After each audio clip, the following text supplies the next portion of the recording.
Tom myself alongside Eric Oberle. We are here at Jefferson R-7 High School. It's going to be a great game tonight between the Jefferson R-7 Blue Jays and the Herculaneum Blackcats. Herculaneum won the toss. They chose to defer. So Jefferson R-7 will receive the kick. Back to receive it is Tristan Walsh. The kick is away. It's kind of short. It will be fielded at the 17, and Walsh will take it on the left side. Up the middle, and he'll take it up to the 38-yard line. A good return for Jefferson, and the Blue Jays will start with good position. Hello, Eric. How are you? Ready for a good game tonight? I've been looking forward to this one all week. Two teams that can pound it out on the ground and really run the ball. Let's see how they do tonight. That's Eric Oberle. I'm Tommy Self. Glad to have you along here on KJFF. Should be a great game tonight. The Jefferson Blue Jays, they are 2-0 on the season with wins over John F. Kennedy and Cleveland ROTC. Herculaneum 1-1 beat Scott City the first week, lost to Transportation and Law last week. Should be a great game. Herculaneum will start out on offense. 1st and 10 from their own 38-yard line. And it looks like we need to take a second here. Looks like Jefferson was ready to go. Refs told him to back it up. The offense, starting offense for Herculaneum looks like this. Cole Alford, Stephen Clennon, John Dewar, Shane Clennon, and Jacob Ellenberger is the offensive line. Tristan Walsh down at tight end, so is Donald Warren. The handoff up the middle is to Connor Bursaw, and he's not going to get mesh. In fact, he's going to be met in the backfield, maybe a loss of 1. Donald Warren and Tristan Walsh are the tight ends. Austin Graves is the quarterback, the running quarterback. Brock Boxtiegel, Luke Dawson, and Connor Bursaw are the running backs. This is a team that loves to run the football. In fact, over 2 games, they have only attempted 5 passes. Their quarterback, Austin Graves, is the 2nd leading rusher in the St. Louis metropolitan area. Loss of 1 on the play for Bursaw. 2nd and 11 from the 37. Handed off. And Graves is going to take it himself, cuts to the outside to the 40, to the 45, makes another cut, breaks another arm tackle to the 48. Going to be close to the first down and push back. A nice run there by Austin Graves. Broke a couple tackles. He's just bouncing back and forth and back and forth. Nobody can get a clean shot on this. It took about 5 guys to run at him for Herculaneum to bring him down. You're listening to KJFF Festus Crystal City Herculaneum. Glad to have you along with us. I'm Tommy Self alongside Eric Oberle. Eric, this should probably be, not the jinx it, but this should be a pretty quick game. Both 2 teams love to run the football, and that clock's just going to continue to roll. It's only probably, you combined between these 2 teams. We actually said it in our pregame, but we're actually incorrect. Austin Graves is the 2nd leading rusher in the area, not the 1st. But on the season, you mentioned it, 16 total pass attempts combined between these 2 teams in the first 2 games of the season. Oh, absolutely. But if you've got these running games that can pound it out like that and over 1,500 yards between these 2 teams in 4 games, we'll give you the Herculaneum defense here in just a second. Jefferson lines it up. They run it to Brock Boxtiegel. He'll run off left tackle, and he'll pick up maybe 2 and get it into Herculaneum territory at the Blackcat 49, and that's where they were actually going to back it up. On the Blackcat side of the 50-yard line, so the 50, this is basically the 49.5-yard line of Herculaneum. Clock continues to roll. The defense for Herculaneum looked like this up front. Shaquan Brass, Tyler Partney, Eric Pennington, Devin Foote, the defensive linemen. Will give you the rest after this play. Jefferson moving quickly, 2nd and 9. Handoff is to Bursaw up the middle. That'll be Luke Dawson, I apologize. And he'll fall for a good pickup. Takes it up to about the 44-yard line. The linebacking core for Herculaneum, they run a 4-4 defense. Sean Hudson, Nico Brown, Dustin Johnson, and Christian Jackson, the linebacking core for Herky. The defensive backs, Billy Duncan, Treston Byers, and Tristan Duncan. Gain of 5 on the play, 3rd and 4 from the Herculaneum 45. Austin Graves going to take it himself, running to the left side, cuts back up the middle. He'll pick up a couple yards. Good run there by Graves again. Kat Kearley and Renee Bernal are back in our KJF studios. Also, we want to remind you that this game is on KJF Web TV. You can watch it on mymoinfo.com at KJFF Web TV. Corey Johnson is running our camera. 4th and 2 to go for the Jefferson Blue Jays, and it looks like they're going to go ahead and go for it. Interesting call at midfield this early in the game to go for it on 4th down. Well, you know what? Derek Scroggins is very aggressive with his offensive play calling. They were 8 for 8 last week in 2-point conversions. They did onside kick, mostly because they didn't want to kick it deep. So very, very aggressive play call here. And with the way you can run the ball, why not? There's Connor Bursaw up the middle. He'll pick up the 1st down. There's a flag on the play. That's Luke Dawson on the carry. There is a flag on the play, so we'll see what the yellow hanky is all about. Dawson did pick up the first down. We will see if it's going to stand. He got about 4 in on that play. Got met heads up pretty good by a Herculaneum linebacker. That was a great battle between those two. It's a clipping penalty on Jefferson R-7, so that's going to back them up. And it looks like Herculaneum will go ahead and take the penalty. Obviously, they picked up the first down. It'll be interesting to see what they do here on 4th down again. So that is a 15-yard penalty. And so that will back Jefferson up all the way back to the 42-yard line. That would make it 4th and 15 to go. So it'd be interesting to see if they decide to throw the ball here. Same formation, 2 tight end set, 3 running backs in the backfield. Same formation. They will see that all night for Jefferson R-7. What are they going to do here on 4th and 17? They're going to hand it off up the middle, and they're going to be very short. Connor Bursaw, he'll pick up about 4 yards, but that's all he's going to get, and Jefferson R-7 is going to turn it over on down. Tigers did a great job of sorry to interrupt you, we do have a flag on the play, a face masking penalty on Herculaneum. So if that's a major face mask, that should really help out Jefferson R-7. And they're marking off. Well, no, they only marked off 5 yards, so it's just going to be a minor face mask on Herculaneum, but that will give Jefferson R-7 another play. Yes, it will. They're just giving them shot after shot after shot. You don't want to do this against a team that can rack up yards this quick. It's been this is the 3rd play in a row. It's been 4th down. I don't think I've ever seen that before. So 4th and 8 here for the Jefferson Blue Jays on the Herculaneum 49-yard line. 4th and 8 to go. Same formation again. They hand it off to Brock Boxteagle running left side. And he's going to be short. A nice defensive stop there by Herculaneum. And so Jefferson will turn it over on downs.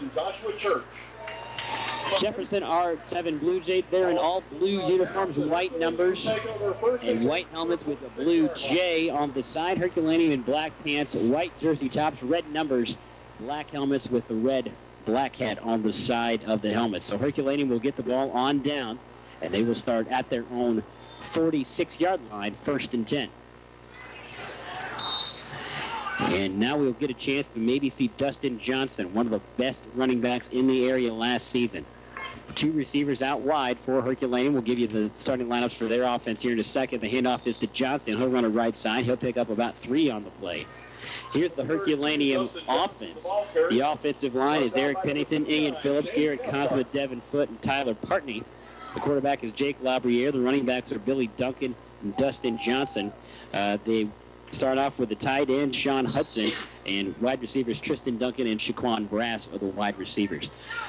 2nd and 6 for Herculaneum, right at the 50-yard line. 2 receivers out, 2 running backs. Same formation. This will be the same formation you'll see all night. They're going to hand it off to Johnson. Cuts back inside, bounces off the pile. He'll fall forward. Gain of maybe 3 on the play for Dustin Johnson. You know, Eric, I was talking to David Cook at the Jamboree beginning of the season. Dustin Johnson lit up for a couple nice runs. He said Dustin Johnson is the most patient running back he's ever seen. He'll just wait and wait and wait on a block, and he's got the explosion and the quickness to get yards out of it. He's putting both hands on that ball. He knows they're keen on him, and the defense is really going to come into him hard. 3rd and 4 for Herculaneum. Quick snap. They flip it to Johnson running left side. Cuts back in, makes a cut back to the middle. He's got the 30. He's out running him to the 15, 10, 5. Touchdown, Dustin Johnson. What a run from the 47-yard line. A 47-yard pitch and catch on the flip by Dustin Johnson. And Herculaneum gets on the board first. What a run by Dustin Johnson. Great run. Herculaneum went to the left. They flip it out to him. He goes. He cuts it right back up, just like you were talking about. He was patient. He let them commit, cut it right back to the right-hand side, and ended up going in the right corner. Great run by Johnson on that one. So they will line up and kick the extra point. The kicker for the Herculaneum Blackcats is also the quarterback, Jake Labriere. They are lined up at the left end zone. The hold is down. The kick is up, and it is good. So the extra point is good for Herculaneum. They get on the board 7-0. We'll take a timeout.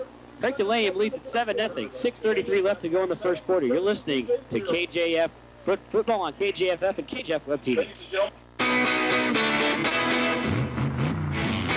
Whether you're looking for a windshield wiper motor or a disc brake rotor, you'll find it, along with 800,000 other top-quality automotive products at B&A CarQuest in Hillsboro. From passenger car and light truck, import or domestic, heavy-duty, fleet and farm, marine, ATV, industrial, and more, CarQuest supplies top-quality parts that you can depend on. Hi, I'm Dan Kennedy, owner of B&A. Just like it sounds, centrally located between highways B and A.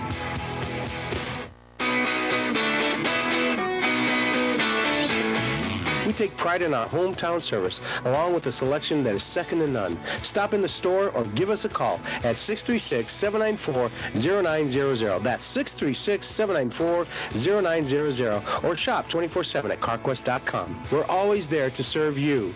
B&A CarQuest, located next to the school in Hillsboro. Great people, great products, and great prices. That's CarQuest.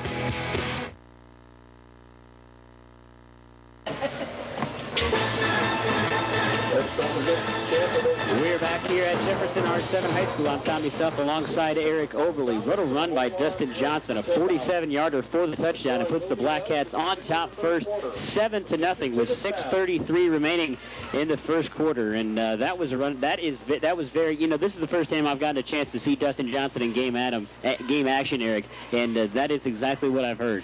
That was impressive. Just like you were talking about him being patient, he drifted to the outside. Once the defense committed, he just bolted back to the right side and exploded out of the pack. That was impressive. So Jake Labriere will put it on the right hash. Herculaneum is going from right to left. Jefferson going from left to right. Labriere will line it up to boot it away. Tristan Walsh back to receive the kick for Jefferson. Approaching the football. He will boot it away, end over end kick. Walsh will field it at the 14. He's going to cut to the left side, not much doing. Herculaneum was all over, very slow on the. He was waiting for blocks to set up, Eric, and they never really set up that block, and so not much return there for Jefferson R-7. So they will start fairly deep into their own territory. That looks like they will get it their own 26-yard line. So not quite as bad as I thought, but that's where Jefferson R-7 will start it off. Cole White did a great job of shedding his block for Herculaneum and getting in there on the runner and bringing him down quick. Excellent play, Cole. So it will be Jefferson offense back out on the field, and I'm not even going to try and set up the unless it's different. They're going to run the same formation every time. They've got 2 tight ends. They've got Graves under center. They've got 3 running backs in the backfield, Boxteagle, Dawson, and Bursaw. This time they hand it off to, I believe that is Dawson up the middle. It's a good hard run by him. He picked up a couple of yards on that play and a lot of traffic. And Dawson up the middle, a 2-yard gain for him. And that will make it 2nd and 8. In the clock, this should be a pretty quick game because the clock is just going to continue to roll because these teams are not going to throw it unless they really have to. Under 6 minutes to go here in the first quarter. Handoff is to Boxteagle up the middle this time, pushing the pile. A good run there by Boxteagle, just kind of hit the pile, but just continued to move down the field. A good run there. That picked up about 6 yards. Eric Pennington stepping up for Herculaneum. I've got him for 3 tackles already. They are gaining some yardage, but Pennington is putting them on the ground. Well, Graves, their quarterback, is their leading rusher, coming in with 30 attempts, 448 yards on the ground, 7 touchdowns in just 2 games. Connor Bursaw is second with 304 yards. There's Graves up the middle, quarterback sneak. He'll push the whole pile across the first down, and a first down for Jefferson.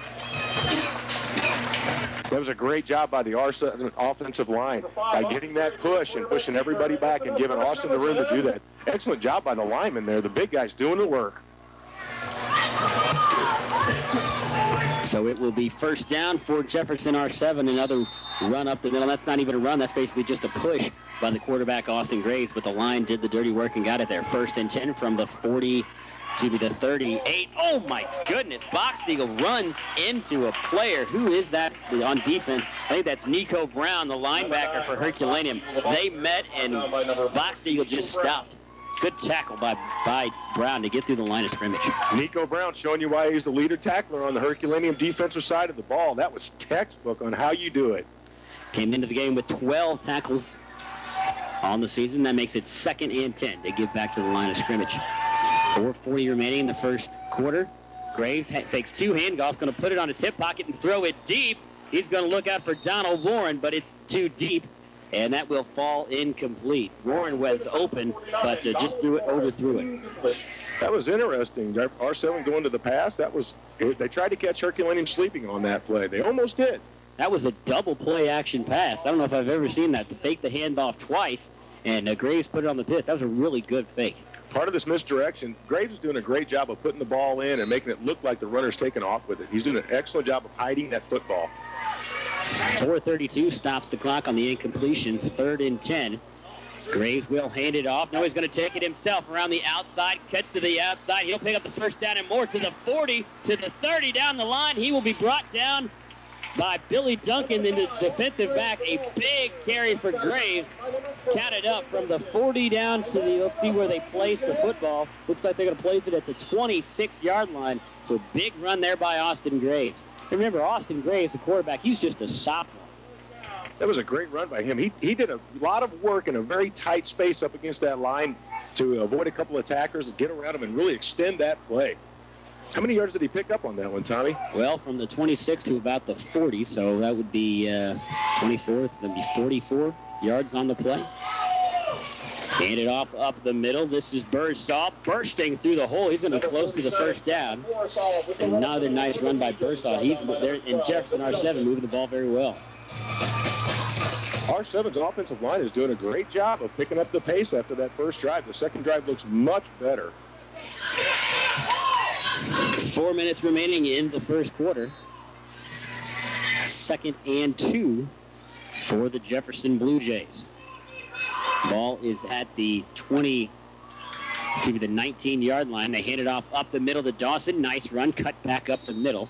Tackle made by Dustin Johnson, among others, and I think Bursaw's going to pick up the first down, and he did. They're doing some good work right up the middle of the field. Though there is a flag down on the play. Excuse me. Don't want to interrupt you there. They are discussing this. The flag is right where they made the tackle. That'll be a face mask on Herculanium, so that's going to give them, if it's a major face mask, that'll be 15 extra yards. So that'll actually probably would be a half the distance to the goal, because they're within the 15. Yeah, that's going to be half the distance to the goal, it looks like. Now, it might have been just a 5-yard face mask. I think that's just going to be a 5-yard face mask, so just a minor face mask penalty on Herculaneum. They will place the ball at the Blackcats 7-yard line, and it will be 1st and goal Blue Jays. They come set, run is up the middle, touchdown. Luke Dawson, untouched right through the middle.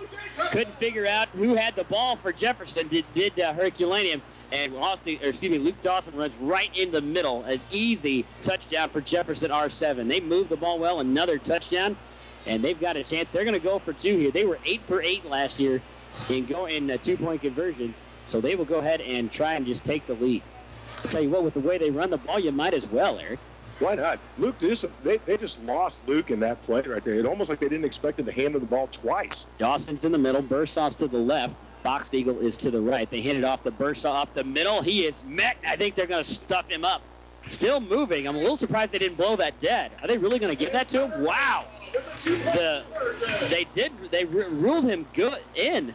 I'm a little surprised. I thought they stood him up pretty well. They would have blown that play dead, but he kept moving his legs, and they go ahead and said that he made it. So the 2-point conversion is good for Jefferson R-7, and they take the lead 8-7. We'll take a break. You're listening to KJ Friday Night Football on KJFF and KJF Web TV. The doctor is in. Board-certified wound care physician Dr. Victor Bellotta is now a part of Mercy Clinic. As part of the Mercy Clinic, Dr. Bellotta belongs to a healthcare team that's thousands strong, linking you to experts everywhere you find Mercy. It's coordinated, responsive care that's all about you. For more information or to schedule an appointment with Dr. Bellotta, call 636-933-1163. Learn more about Mercy or find a Mercy Clinic physician at www.mercy.net.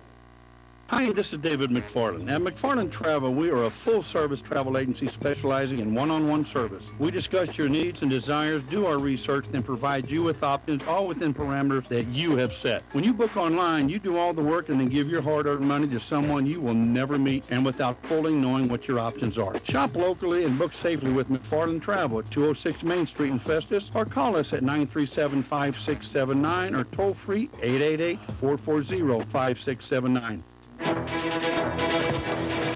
The two-point conversion is good for Jefferson R-7, and they take the lead 8-7.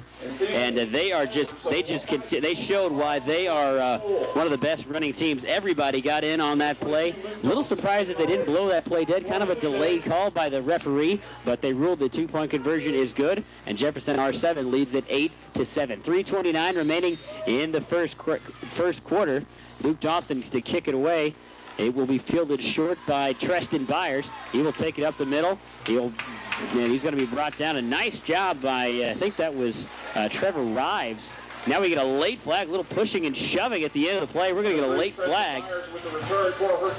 Trevor Rives with the tackle for Herculaneum. And we will see who the penalty is going to be on here. That flag came out late. It looked like there was a little extracurricular activity after the tackle had been made. So we'll see how this works out.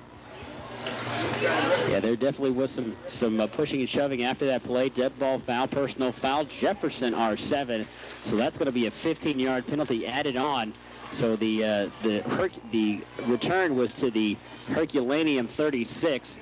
That's going to give them 15 extra yards. So that's going to put them in Jefferson R-7 territory at the 49. So a bad mistake there by Jefferson is going to give Herculaneum very good field position. Coming out after a scoring drive like that, you don't want to make mistakes like that. You want to keep the momentum going your way. And that's 2 penalties already for 30 yards on R-7. 3:23 remaining in the first quarter. Herculaneum goes on offense. Labriere under center. 2 wide receivers out, 2 men in the backfield. They're going to hand it off to Duncan to the right side, and he'll pick up a couple of yards. He'll pick up about 3 on the play.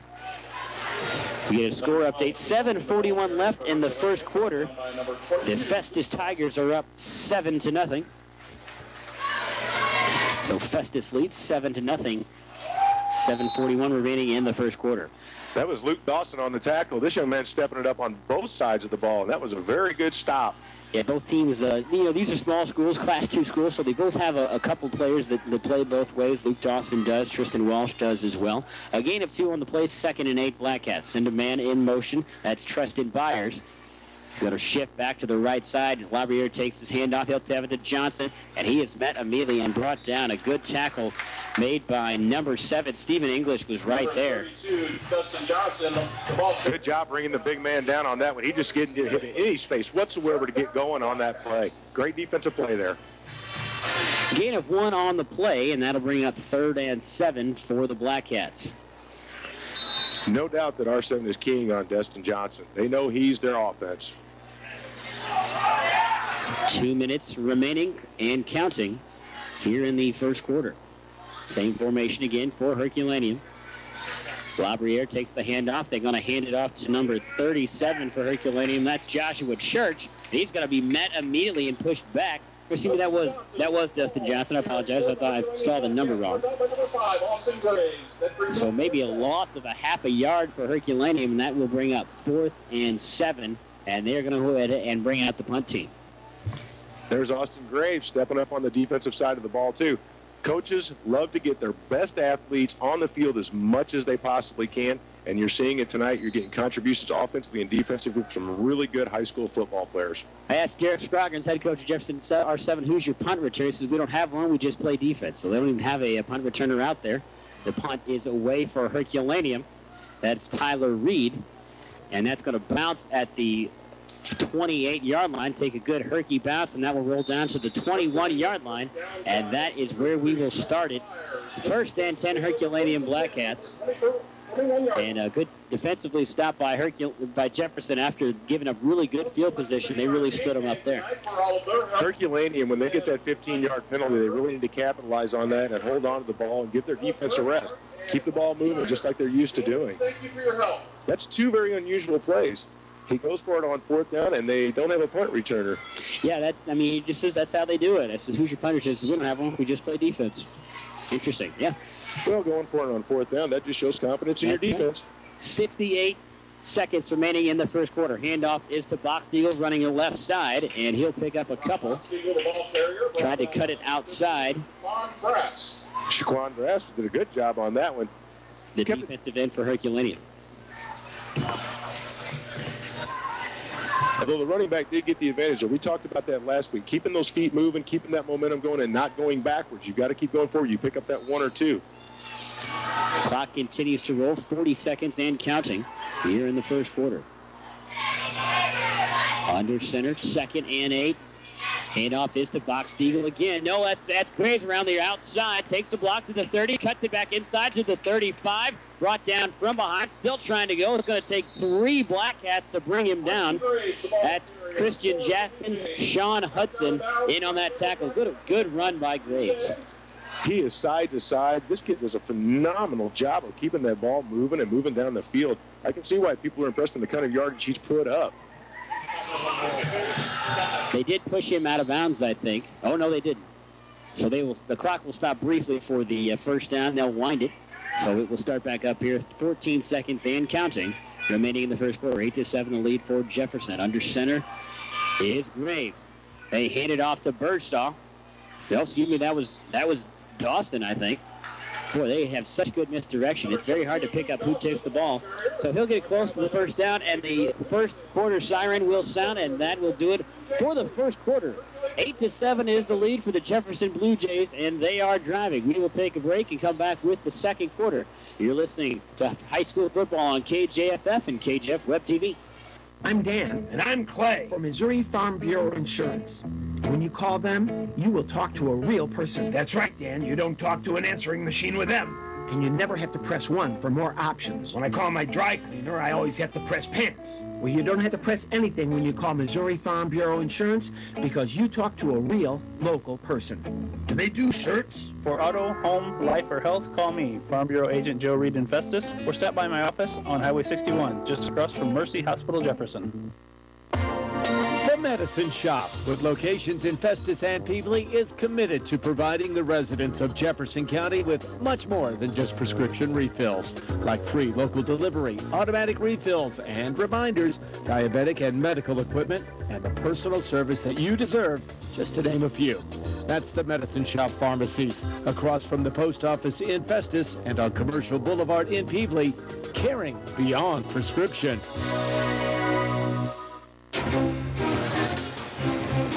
Start of the second quarter. I'm Tommy Self alongside Eric Oberle. Jefferson Blue Jays, they are on offense, and they lead it 8-7 after they scored their first touchdown, went for 2, and made it. But they are continuing to roll. Both teams really moving the ball well on the ground. I'm glad I don't have to play defense against either one of these teams. Number one, trying to tackle Dustin Johnson, or trying to figure out who has the ball for Jefferson R-7. No kidding. It'll be 2nd and 3 Jefferson from their own 44-yard line. They'll run it right side. And looks like they're going to pick up the first down. Connor Bursaw, the ball carrier for Jefferson Blue Jays, and they'll pick up the first down. Nice run. He just went off. I'll tackle on that again. The offensive line of the R-7 is doing a great job of opening up some gaps so that they can take on the linebackers. So that will pick up the first down and move it into Fredericktown territory at the 48-yard line, 1st and 10. Moving right to left now is Jefferson. Herculaneum playing defense left to right. Austin Graves going to take it himself. Patient run, going to cut back to the middle. Was originally to the left side. He's going to cut it back all the way to the right side. Back to the line of scrimmage down the right sideline. Pick up the first down and more to inside the 30. What a run by Austin Graves. A pickup of about 20 yards on the play, but he ran 30 going side to side. That's just backyard football there. Exactly. And then he gets over to the sideline. He's got about 2 feet of space to work in, and he's just faking tacklers out and avoiding tacklers. He is slick. That will pick up the first down and more for Jefferson. R-7 puts the ball at the Herculaneum 30-yard line. We do have an update game for you tonight on KJFF. That is St. Pius at Grandview. We have an update for that. We'll get it to you when we get the chance here. 11:22 remaining in the first half. And now it looks like St. Jefferson R-7 is going to jump. And so we're going to get a illegal procedure penalty on Jefferson R-7. That's going to back him up 5 yards. You have the run where Austin Graves is just covering the entire field and running sprints all over the place.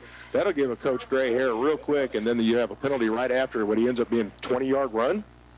Yeah. So that will make it 1st and 15 from the 35. Jefferson breaks the huddle. We're at Jefferson Arts High School. Great big blue J. Not a blue J, but a blue J, the letter J in the middle of the field. High off is to Box Eagle running left side. And he'll pick up about 4 yards on the play. Good patient run there by Box Eagle. All 4 of these guys that run the ball are very patient for Jefferson.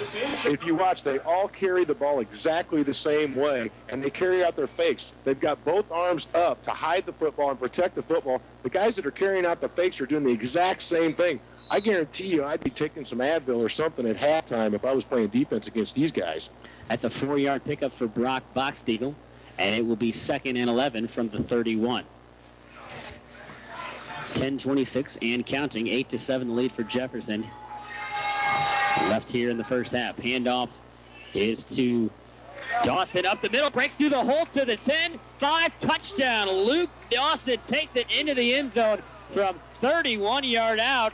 And Jefferson extends their lead to 14-7 now, and a 2-point conversion coming up. Another run up the middle by Luke Dawson. He made that look easy. Great blocking.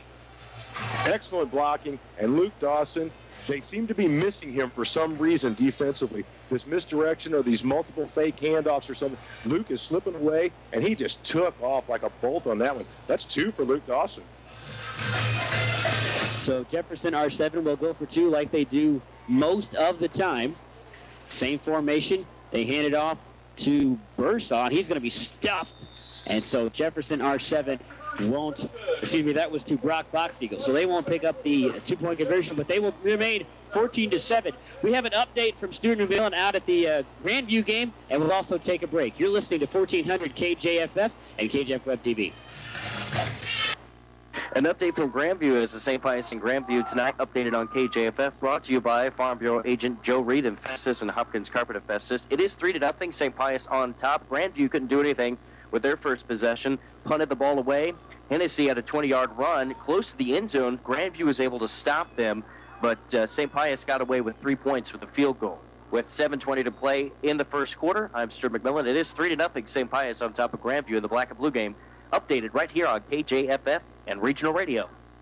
Hi, this is Melody with the Lowry Law Firm. If you're facing criminal charges or suffering from devastating injuries, call our law office in Hillsborough or Festus. Since 1997, we've offered professional, service-oriented representation in Jefferson and surrounding counties. Our goal at the Lowry Law Firm is to put your mind at ease, and most importantly, achieve solid results. We are the Lowry Law Firm in Festus and Hillsborough. Look us up on the web at thelowrylawfirm.com. The choice of a lawyer is an important decision. It should not be based solely upon advertisements. 14-7 is the lead for Jefferson R-7 as we play here in the second quarter. I'm Tommy Self alongside Eric Oberle. 10-14 remaining in the first half. 14-7 the lead for Jefferson R-7, and they're going to kick it off. They're going to kick it short, and that's going to roll out of bounds. And so a legal procedure penalty on Jefferson. That's going to go out of bounds. And so we'll just see what Herculaneum decides to do with that. We get a score update from Hillsborough. Hillsborough Hawks lead Springfield Classic 7-0 with a minute to go in the first quarter. We talk a lot about Austin Graves and his running. He's done a great job, but Luke Dawson is the one putting the points on the board for R-7.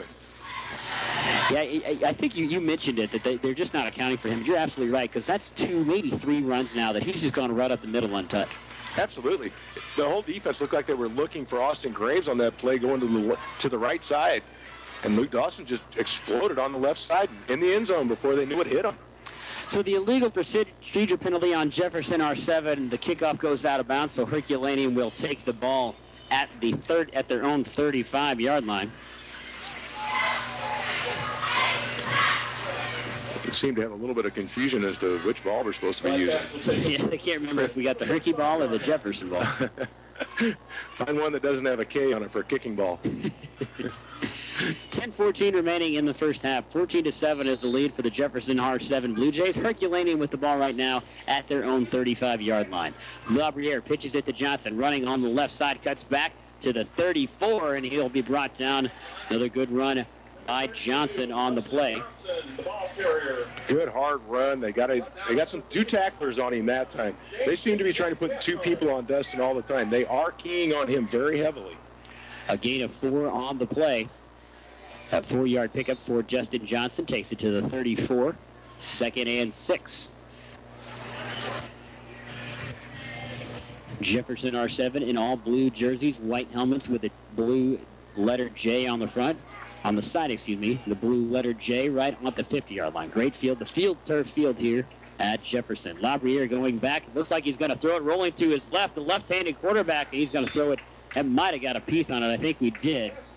Somebody got a piece on it. That's Stephen English. Looks like he reached up and got a piece of that football. Excuse me, Logan Carney. I apologize. Logan Carney with the pass block up there. The Jefferson R-7 defensive back. So that'll make it 3rd and 6. That's the first pass attempt we've seen with 9:25 remaining in the first half. By Herculaneum, yes. R-7 did have the one pass attempt in the first quarter. Yeah, you're right. It was an incompletion to their tight end. But yeah, you're absolutely right. So it's 3rd and 6 Herculaneum. 2-back set for the Blackcats, 2 receivers out. Handoff up the middle to Dustin Johnson. He is met immediately. No gain for the Blackcats as Johnson is hit immediately. Good D there by Jefferson. Jacob Ellenberger met him. Looks like we might have an injured player. We do. We have an injured Blackcat on the field. We also have an update from Grandview High School, so we'll go ahead and give you that for you. And Stuart McMillan with the update from Grandview High School.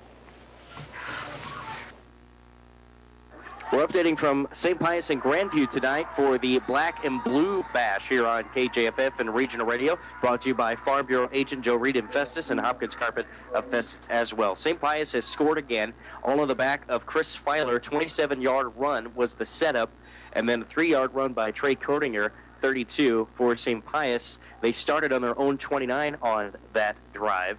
It's now 10-0. With just seconds to play in the first quarter. I'm Stuart McMillan on KJFF and Regional Radio.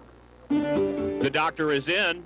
Board certified in orthopedic surgery, Dr. William Kinnan is now a part of Mercy Clinic. As part of the Mercy Clinic, Dr. Kinnan belongs to a healthcare team that is 1,000 strong, linking you to experts everywhere you find Mercy. It is coordinated, responsive care that is all about you. For more information or to schedule an appointment with Dr. Kinnan, call 636-933-8050. Learn more about Mercy at mercy.net.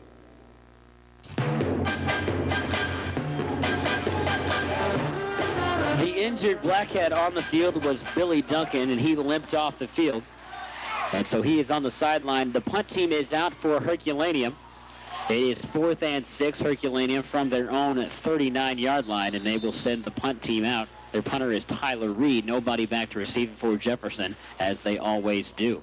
Reed boots it away. A low liner that will bounce at the 34. Take a Jefferson bounce, and quickly Herculaneum will jump on it. Number 10, Sean Hudson, and they will down it at the 36-yard line. It will be 1st and 10 Jefferson Blue Jays. We're here at Jefferson R-7. We want to remind you that this game is brought to you by Jefferson R-7 School District, Mercy Hospital Jefferson, Ruther Ford, Lucas Smith Chrysler Dodge Jeep, Dunn Sporting Goods, Buff Truck Outfitters, and B&A CarQuest in Hillsborough. 9:03 remaining in the first half. 14-7 is the lead for the Blue Jays of Jefferson R-7. And this is exactly what we thought out of this game, Eric. Very tight. 128 yards by 2 players rushing already for R-7. 1st and 10 Blue Jays from their own 35-yard line. They're going to throw it, and they're going to hit Brock Boxtiegel at the 50 to the 45, up the sideline. Nobody's going to catch him. They will. They'll push him out of bounds to the at the 19-yard line. And the first pass complete of the game for Jefferson R-7, and it's a big one as Austin Graves hits up with Brock Boxtiegel. Nice pitch and catch there. And, you know, that's just the thing. Both these teams are run-heavy teams. They're both going to be surprised when they pass it, and I think that's what happened there for Herky. Yes, it was. I think he broke out, came all the way across the field on a post pattern. Austin Graves did a great job hitting him right in stride. So that will take it up. They'll push him out of bounds at the 23-yard line. Jefferson 1st and 10 in Herky territory. They hand it off right side to Connor. I know that's up the middle. Excuse me. It's such great misdirection That's a classic example of using the run to set up the pass. R-7 did it perfectly that time. Get a score update from Hillsboro. The Hawks lead Springfield Catholic 22-0, 10:53 to go in the first quarter, the second quarter.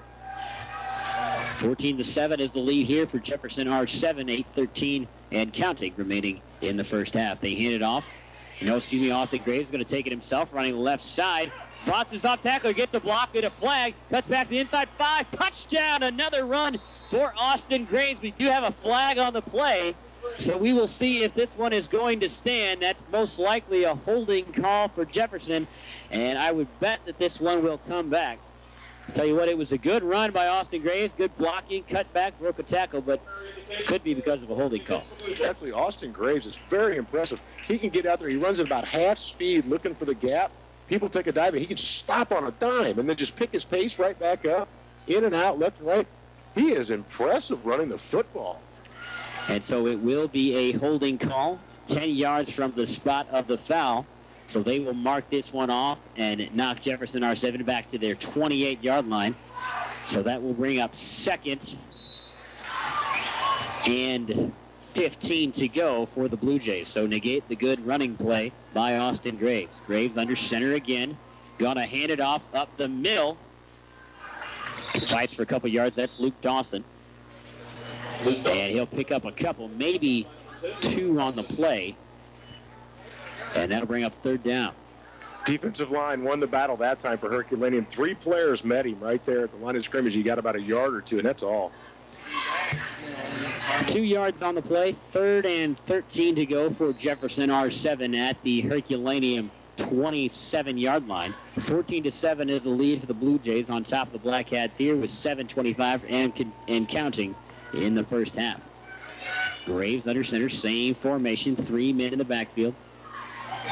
They're going to hand it off to Bursaw, running right side, cuts through the hole, and he will pick up close to the first down. He might be a yard short. He took it deep up to about the 14-yard line, and they will see. And are we going to get a measurement here? Nope, they're going to say it's 4th down, I'm sure. So it will be 4th and 1, Jefferson Blue Jays. And they will most likely, obviously, go for it here on 4th and 1. The way they run the ball, why not? Might want to look out for the quarterback sneak here. Graves under center. Herculaneum packs the box, hits a quarterback sneak, and they're going to get it and more. Graves will pick up a couple. The quarterback sneak works, and they will pick up the first down. Great job again by the R-7 offensive line. Give the big guys some credit. They're just pushing that left side back, giving Austin the room he needs to get that first down. So that will take it to the 10-yard line, and that will bring up 1st and goal for the Blue Jays. Ball right at the 10-yard line. The Jefferson R-7 Blue Jays, they lead it 14-7. 6:30 remaining in the first half and counting. Graves going to take it himself, going to throw it into the end zone, incomplete. He was looking for Tristan Walsh.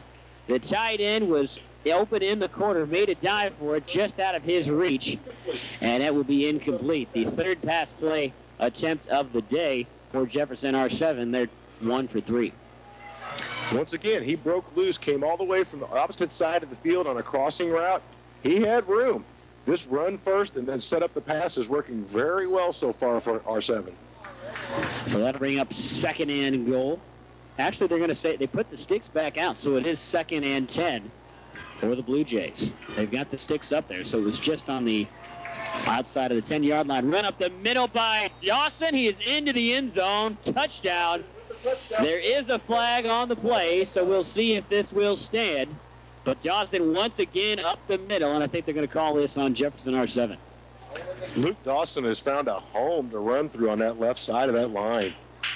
We're going to get another clipping penalty, a low chop block on Jefferson R-7, so that will negate another touchdown. That's 2 touchdowns that have been brought back by penalties for the Blue Jays. That will back them up. The Blue Jays are already over 50 yards on the penalties. They have hurt themselves quite a bit tonight. So that's a 10-yard penalty on Jefferson. That will back them up to their own, to the Herculaneum 21-yard line, where it will be 2nd and 20. Wow, I looked up. We're already 6:17 is all that's left in the first half. I tell you what, this is going to be a quick game. These teams, both the way they run it. Cloud's not going to stop for anything. Bursaw on the right side. No, it's Graves on the outside. Cuts up to the sideline. He'll be brought out of bounds. A good pickup by Graves. Graves on the keeper on the right side. He'll pick up 10, maybe more. He'll be pushed out of bounds. We'll see where they mark it. Looks like they're going to mark it at about the 8-yard line, so it will be a 12-yard run for Austin Graves.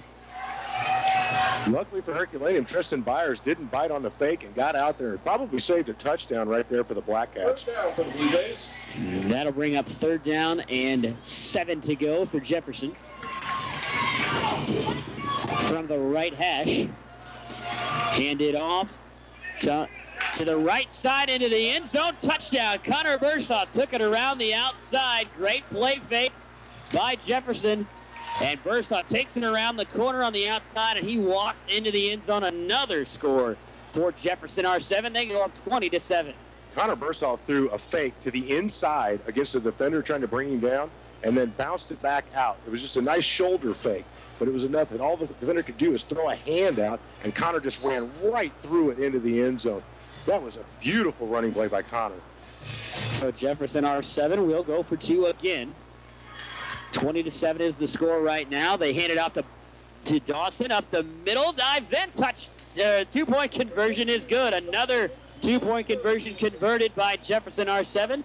They are 2 for 3 on the day, and that makes it 22-7. And we will take a timeout. Boy, the Blue Jays run it all over the field. They lead at 22-7 on top of the Herculaneum Blackcats. We'll take a minute timeout.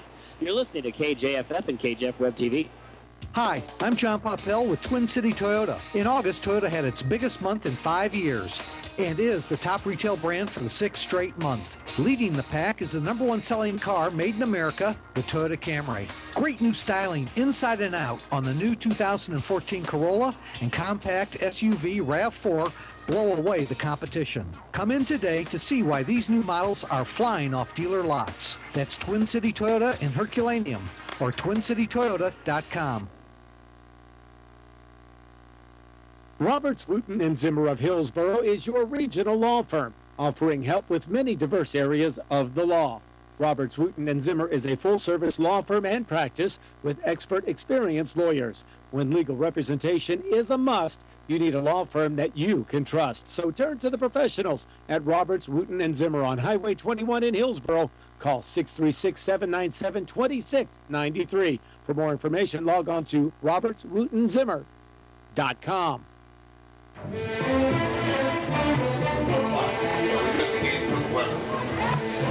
22-7 is the lead for the Jefferson Blue Jays on top of the Herculaneum Blackcats. Hey, we want to remind you that this game is brought to you by the Lowry Law Firm in Hillsboro, Farm Bureau Agent Joe Reed in Festus, the Law Office of Roberts, Wooten, and Zimmer in Hillsboro, the Medicine Shop Pharmacies in Festus, and Plaza Tire Service in Festus as well. 22-7 is the lead for Jefferson R-7, running all over the field. 22-7, they lead it. 6:03 to go here in the first half. I've been seriously impressed by just the blocking and the running of Jefferson R-7. For such a young program, 4 or 5 years, it's impressive that they go out there, they get a 10 or a 15-yard penalty and just go, oh, well, okay. And then they just run it for 20 yards. Yeah, this is just their second year of varsity. They've been playing at the JV level for a time, so these guys have been playing football for a while at the JV level, but just their second year as a varsity program. But yes, it's very impressive. There is a short kick, and I think that's going to go out of bounds as well.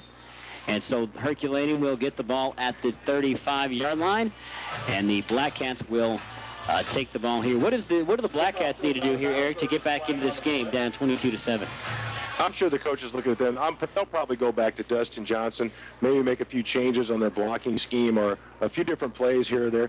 And they might even break out the pass. You never know. Jake is supposed to be able to throw the ball pretty well. They just haven't really had to up in the first 2 games. So it'll be interesting to see what kind of adjustments they make here in the last 6 minutes and what kind of adjustments they're going to make at halftime to try to answer this misdirection offense and really generate some steam on offense. And it looks like Herculaneum is going to ask Jefferson to kick it again, and they're going to take the 5-yard penalty. So Jefferson's going to back up 5 yards. They're going to spot it at the 35-yard line. And so Jefferson will kick it again. Herculaneum, 2 players back to receive. That is Tristan Duncan. Actually, that might not be Tristan Duncan. He was injured early. I think is that Tristan Byers, and that is Tristan Duncan, isn't it? Looks like Herculaneum might just be trying to get something going by getting a ball that they can actually return. Yes, Tristan Duncan and Tristan Byers back to receive the kick for Herculaneum from the 35. And they're going to do an onside kick, and it's still loose, and Jefferson is on top of it. Jefferson fields the onside kick. They did that a lot last week, and it looks like the Blue Jays have it. Jefferson recovers the onside kick. Very aggressive play call by Jefferson R-7. You know, last year they did onside kick a lot. You know, they didn't want to kick it deep to the good return men of the Cleveland ROTC, and they the offside kicked it a couple times, and they do it there. Maybe Herculaneum will ask them not to re-kick it next time. Exactly. I'll tell you, it's impressive to see the way the coach here at R7. He really has a lot of confidence in his defense. Onside kicks where he's already been backed up 5 yards, going for it on 4th. He has a ton of confidence in his defensive players. So Jefferson will recover the ball at the 42-yard line, up 22-7 on top of Herculaneum. 6 minutes to go in this first half. They hand it off to Box Eagle, cuts to the outside. He's going to be brought down and behind the line of scrimmage. A loss of a couple on the play. That's Shaquan Brass, the defensive end for Herculaneum. And that will be a loss of 3 on the play, and that will make it 2nd and 13 for Jefferson R-7. That's exactly how you break up a misdirection offense. Get in the backfield and start tackling people. 5:33 and counting remaining in this first half. 22-7 the lead for Jefferson R-7. Ball at their own 38-yard line. Hand off to Box Eagle on the left side. Cuts it, follows his blocks, gets it to the sideline. He'll be pushed out of bounds at the 49-yard line. A good pickup, a gain of about 10 on the play. And that will make it 3rd and 3 for Jefferson. Another good run by Box Eagle. Great run. Eluded a couple of tacklers, and when he knew the contact was coming by 2 players, he tried to get that shoulder down, covered the ball up well, and just kept driving forward and picked up an extra 2 after the initial contact. That is a great job. These running backs are well coached, and they are listening to what their coach tells them. Box Eagle, very good baseball player as well, a standout for the Festus American Legion team. 3rd and 3 for Jefferson from their own 49. Handoff is to Dawson. Up the middle, he breaks through, cuts it to the sideline to the 30, stiffs arm, pushed out of bounds. Going to be brought down, pushed out of bounds by Tristan Duncan, but another good run by Luke Dawson. That left side, I'm going to have to start paying attention to who these young men are. They need to get some credit for the job they're doing on the left side of that offensive line. The big guys taking care of their running backs. Cole Alford, Stephen Clinton, John Dewar, Shane Clinton, and Jacob Ellenberger. The offensive line for Jefferson R-7, and they're doing a fantastic job. Playing in the backfield, I always loved offensive linemen. They take as much credit and as much pride in their running backs picking up yardage like that as the running back does. Ball at the 22 of Herculaneum. 1st and 10. They hand it off to Bursaw, running right side through the line, cuts back to the left side, 5-10, touchdown. Another touchdown for Jefferson R-7, this time by Connor Bursaw from the 22-yard line. I don't think he was touched on that play. They faked it to the left. They made everybody move left. He goes to the right on the misdirection. Next thing you know, the cornerback breaks down and he just takes off back to the left and heads to the corner of the end zone. Very similar runs. We've got several players that have made some great runs tonight. He showed he's got some wheels too. 28-7 is the lead for Jefferson R-7. And they will go for 2 here again, trying to make it a 24-point ball game. Same formation here for Jefferson R-7. Graves going to take it himself. And it's still moving. Now they're going to push him back. And I think that now the whistle finally blows. Boy, I was waiting for that whistle. And I don't think they're not going to say that they picked up the they go for 2 again and they won't get it, so that will make it 28-7. We have an update from Stuart McMill. We'll give you that, and we'll also get you a thank from our sponsor. We'll be back in a minute. You're listening to KJFF and KJF Web TV. Score now 17-0. St. Pius on top of Grandview as we update here on KJFF and Regional Radio from the Black and Blue game at Grandview tonight. Once again, 17-0. St. Pius is leading. It was a 6-yard run by Chris Filer into the end zone. A couple of quarterback sneaks there before really got St. Pius close as they started on their own 32 after an interception that they gained from Grandview. Again, the score is 17-0. St. Pius on top of Grandview. This update brought to you by Farm Bureau agent Joe Reed and Festus, Hopkins Carpet of Festus, also right here on KJFF and Regional Radio. The faculty and students at the Jefferson R-7 schools are proud of their student athletes. It takes a lot of hard work, dedication, and commitment to be a winning team. The Jefferson R-7 schools wish the Blue Jays the best of luck this football season. Keep up the hard work and teamwork, and your winning side will shine through. Again, good luck, Blue Jays, on a winning football season. This message is brought to you by everyone at the Jefferson R-7 School District. 28-7 is the lead for the Jefferson R-7 Blue Jays with 5:01 remaining in the second quarter. I'm Tommy Self alongside Eric Oberle. And what will Jefferson? They kicked it out of bounds last time. Herculaneum asked to re-kick, and they did an onside kick, and they recovered. They will kick it short. They're just going to kick it straight out of bounds. Another illegal procedure penalty. The flag comes out. And I would be willing to bet that Herculaneum's not going to ask them to kick this again. I guess if you know. The unfortunate thing, if Herculaneum would have stepped across and the ball doesn't make it 10 yards, that play's dead. And you know that's interesting because the first week of the season, Herculaneum got a offsides on a kick return. Believe it or not, they had a player that was real close to the 50-yard line. He actually stepped over as they were kicking the ball and got a offsides on a kick return. So that ball will go out at the 45-yard line, and that is where Herculaneum will start this drive. They really need to get something going and just keep the ball out of Jefferson's hands. Exactly. They need to keep their defense off the field for a little while. Yeah, they've got to be gassed.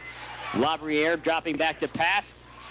Evades the tackler. Throw is incomplete. He had a man open, but he slipped up as the throw came in. That was he was looking for, looks like he was looking for number 10, Sean Hudson, I believe.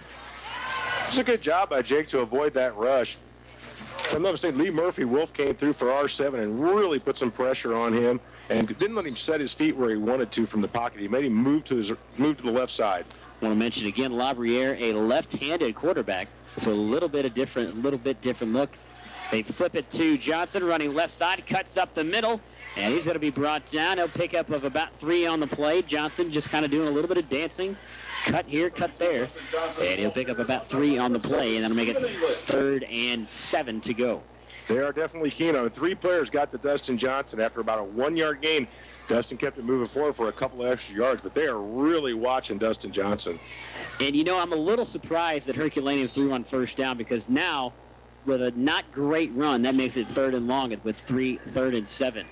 From their own 48-yard line, Labriere rolling left, looking to throw, going to get rid of it.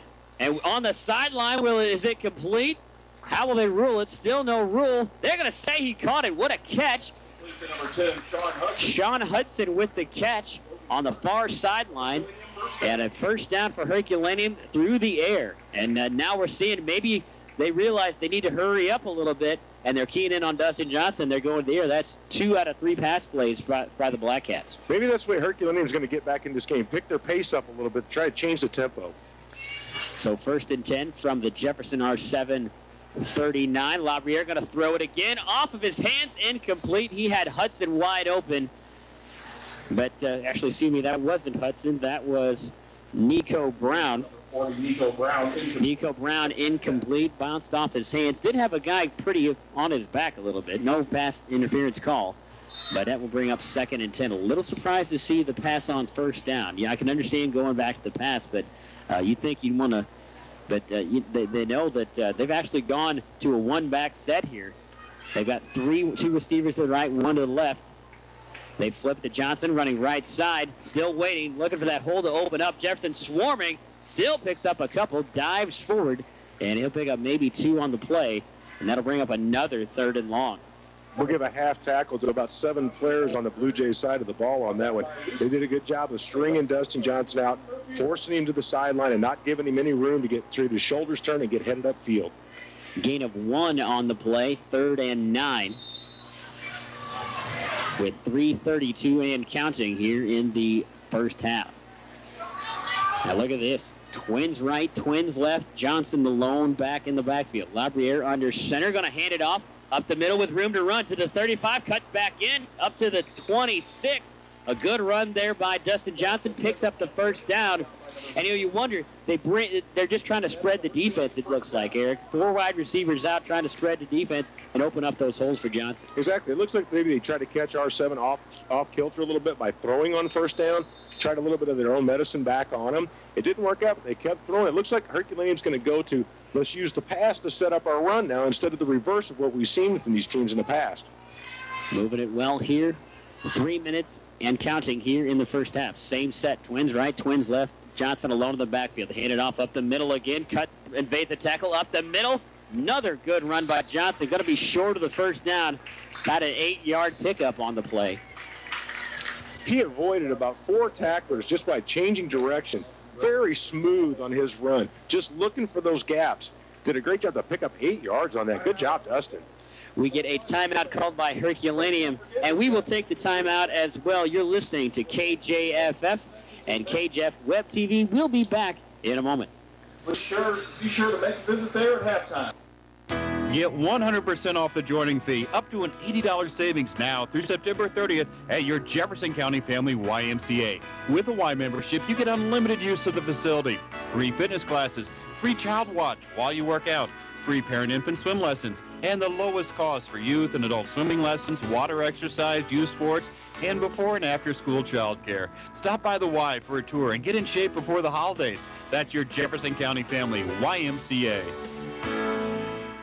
Forget everything you thought you knew about buying tires and hurry in and see the gang at Plaza Tire in Festus. Why?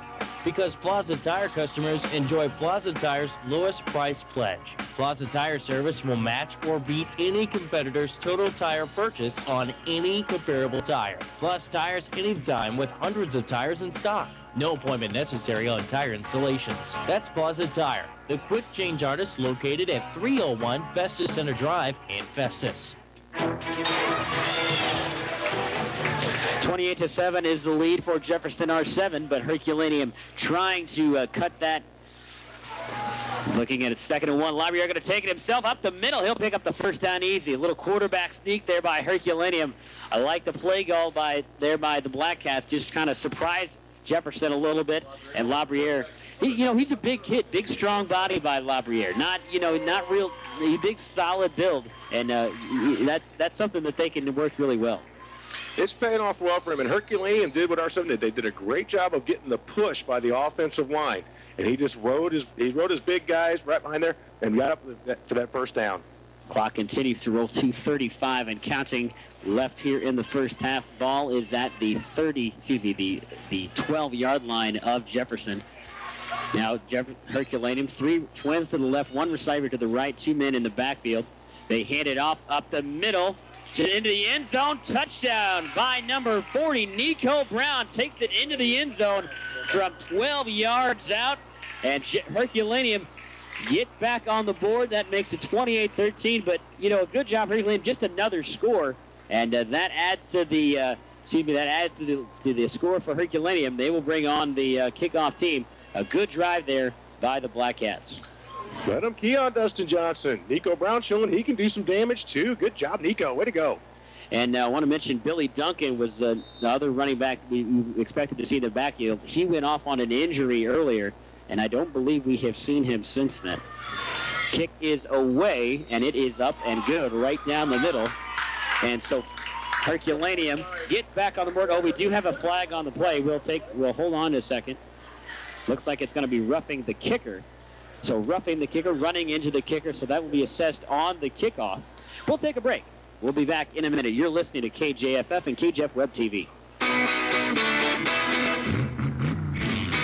Whether you're looking for a windshield wiper motor or a disc brake rotor, you'll find it, along with 800,000 other top-quality automotive products at B&A CarQuest in Hillsboro. From passenger car and light truck, import or domestic, heavy-duty, fleet and farm, marine, ATV, industrial, and more, CarQuest supplies top-quality parts that you can depend on. Hi, I'm Dan Kennedy, owner of B&A. Just like it sounds, centrally located between highways B and A.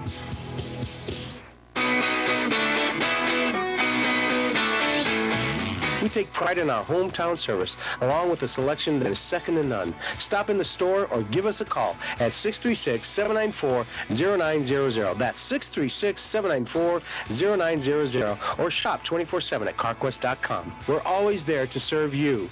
B&A CarQuest, located next to the school in Hillsboro. Great people, great products, and great prices. That's CarQuest. KJFF Festus, Crystal City, Imperial, DeSoto. 2:17 remaining in the first half. Herculaneum cuts the lead in half, or at least they have got it to half. 28-14 is the lead for Jefferson R-7 after the touchdown and the extra point good by Herculaneum. There was a running into the kicker penalty on the extra point, so Labriere will get to place the ball at the 45, a 5-yard penalty. And so Jefferson R-7 will get it here, 2:17 remaining. We'll see if they can get another score here at the end of the first half. Tristan Walsh back to receive the kick for the Blue Jays. Labriere to boot it away for the Blackcats. He will. A good kick. End over end. Backs Walsh up to the 13 is where he'll take it, running forward to the 20. And he will be brought down. Good return there by Walsh, but that will take it up to the 24-yard line. Again, a return of about 10 yards for Jefferson R-7, and that is where they will get the ball at the 24-yard line. And there will start what will most likely be the final drive of this first half, but who knows? Nico Brown jumping out there, run for a touchdown, then go make the tackle on the kickoff. No problem for him. A lot of guys that play both ways for both of these teams. So Jefferson R-7 gets the ball, 1st and 10 from their own 24-yard line. Same normal look for Jefferson. They hit it off the box deal, running right side, gets a good block to the sideline, pushed out of bounds. That will be number 40, Nico Brown, again on the stop, pushed him out of bounds. Good pickup on the play by Boxdeagle. I think he got even get a first down on the play. We'll see where they spot it.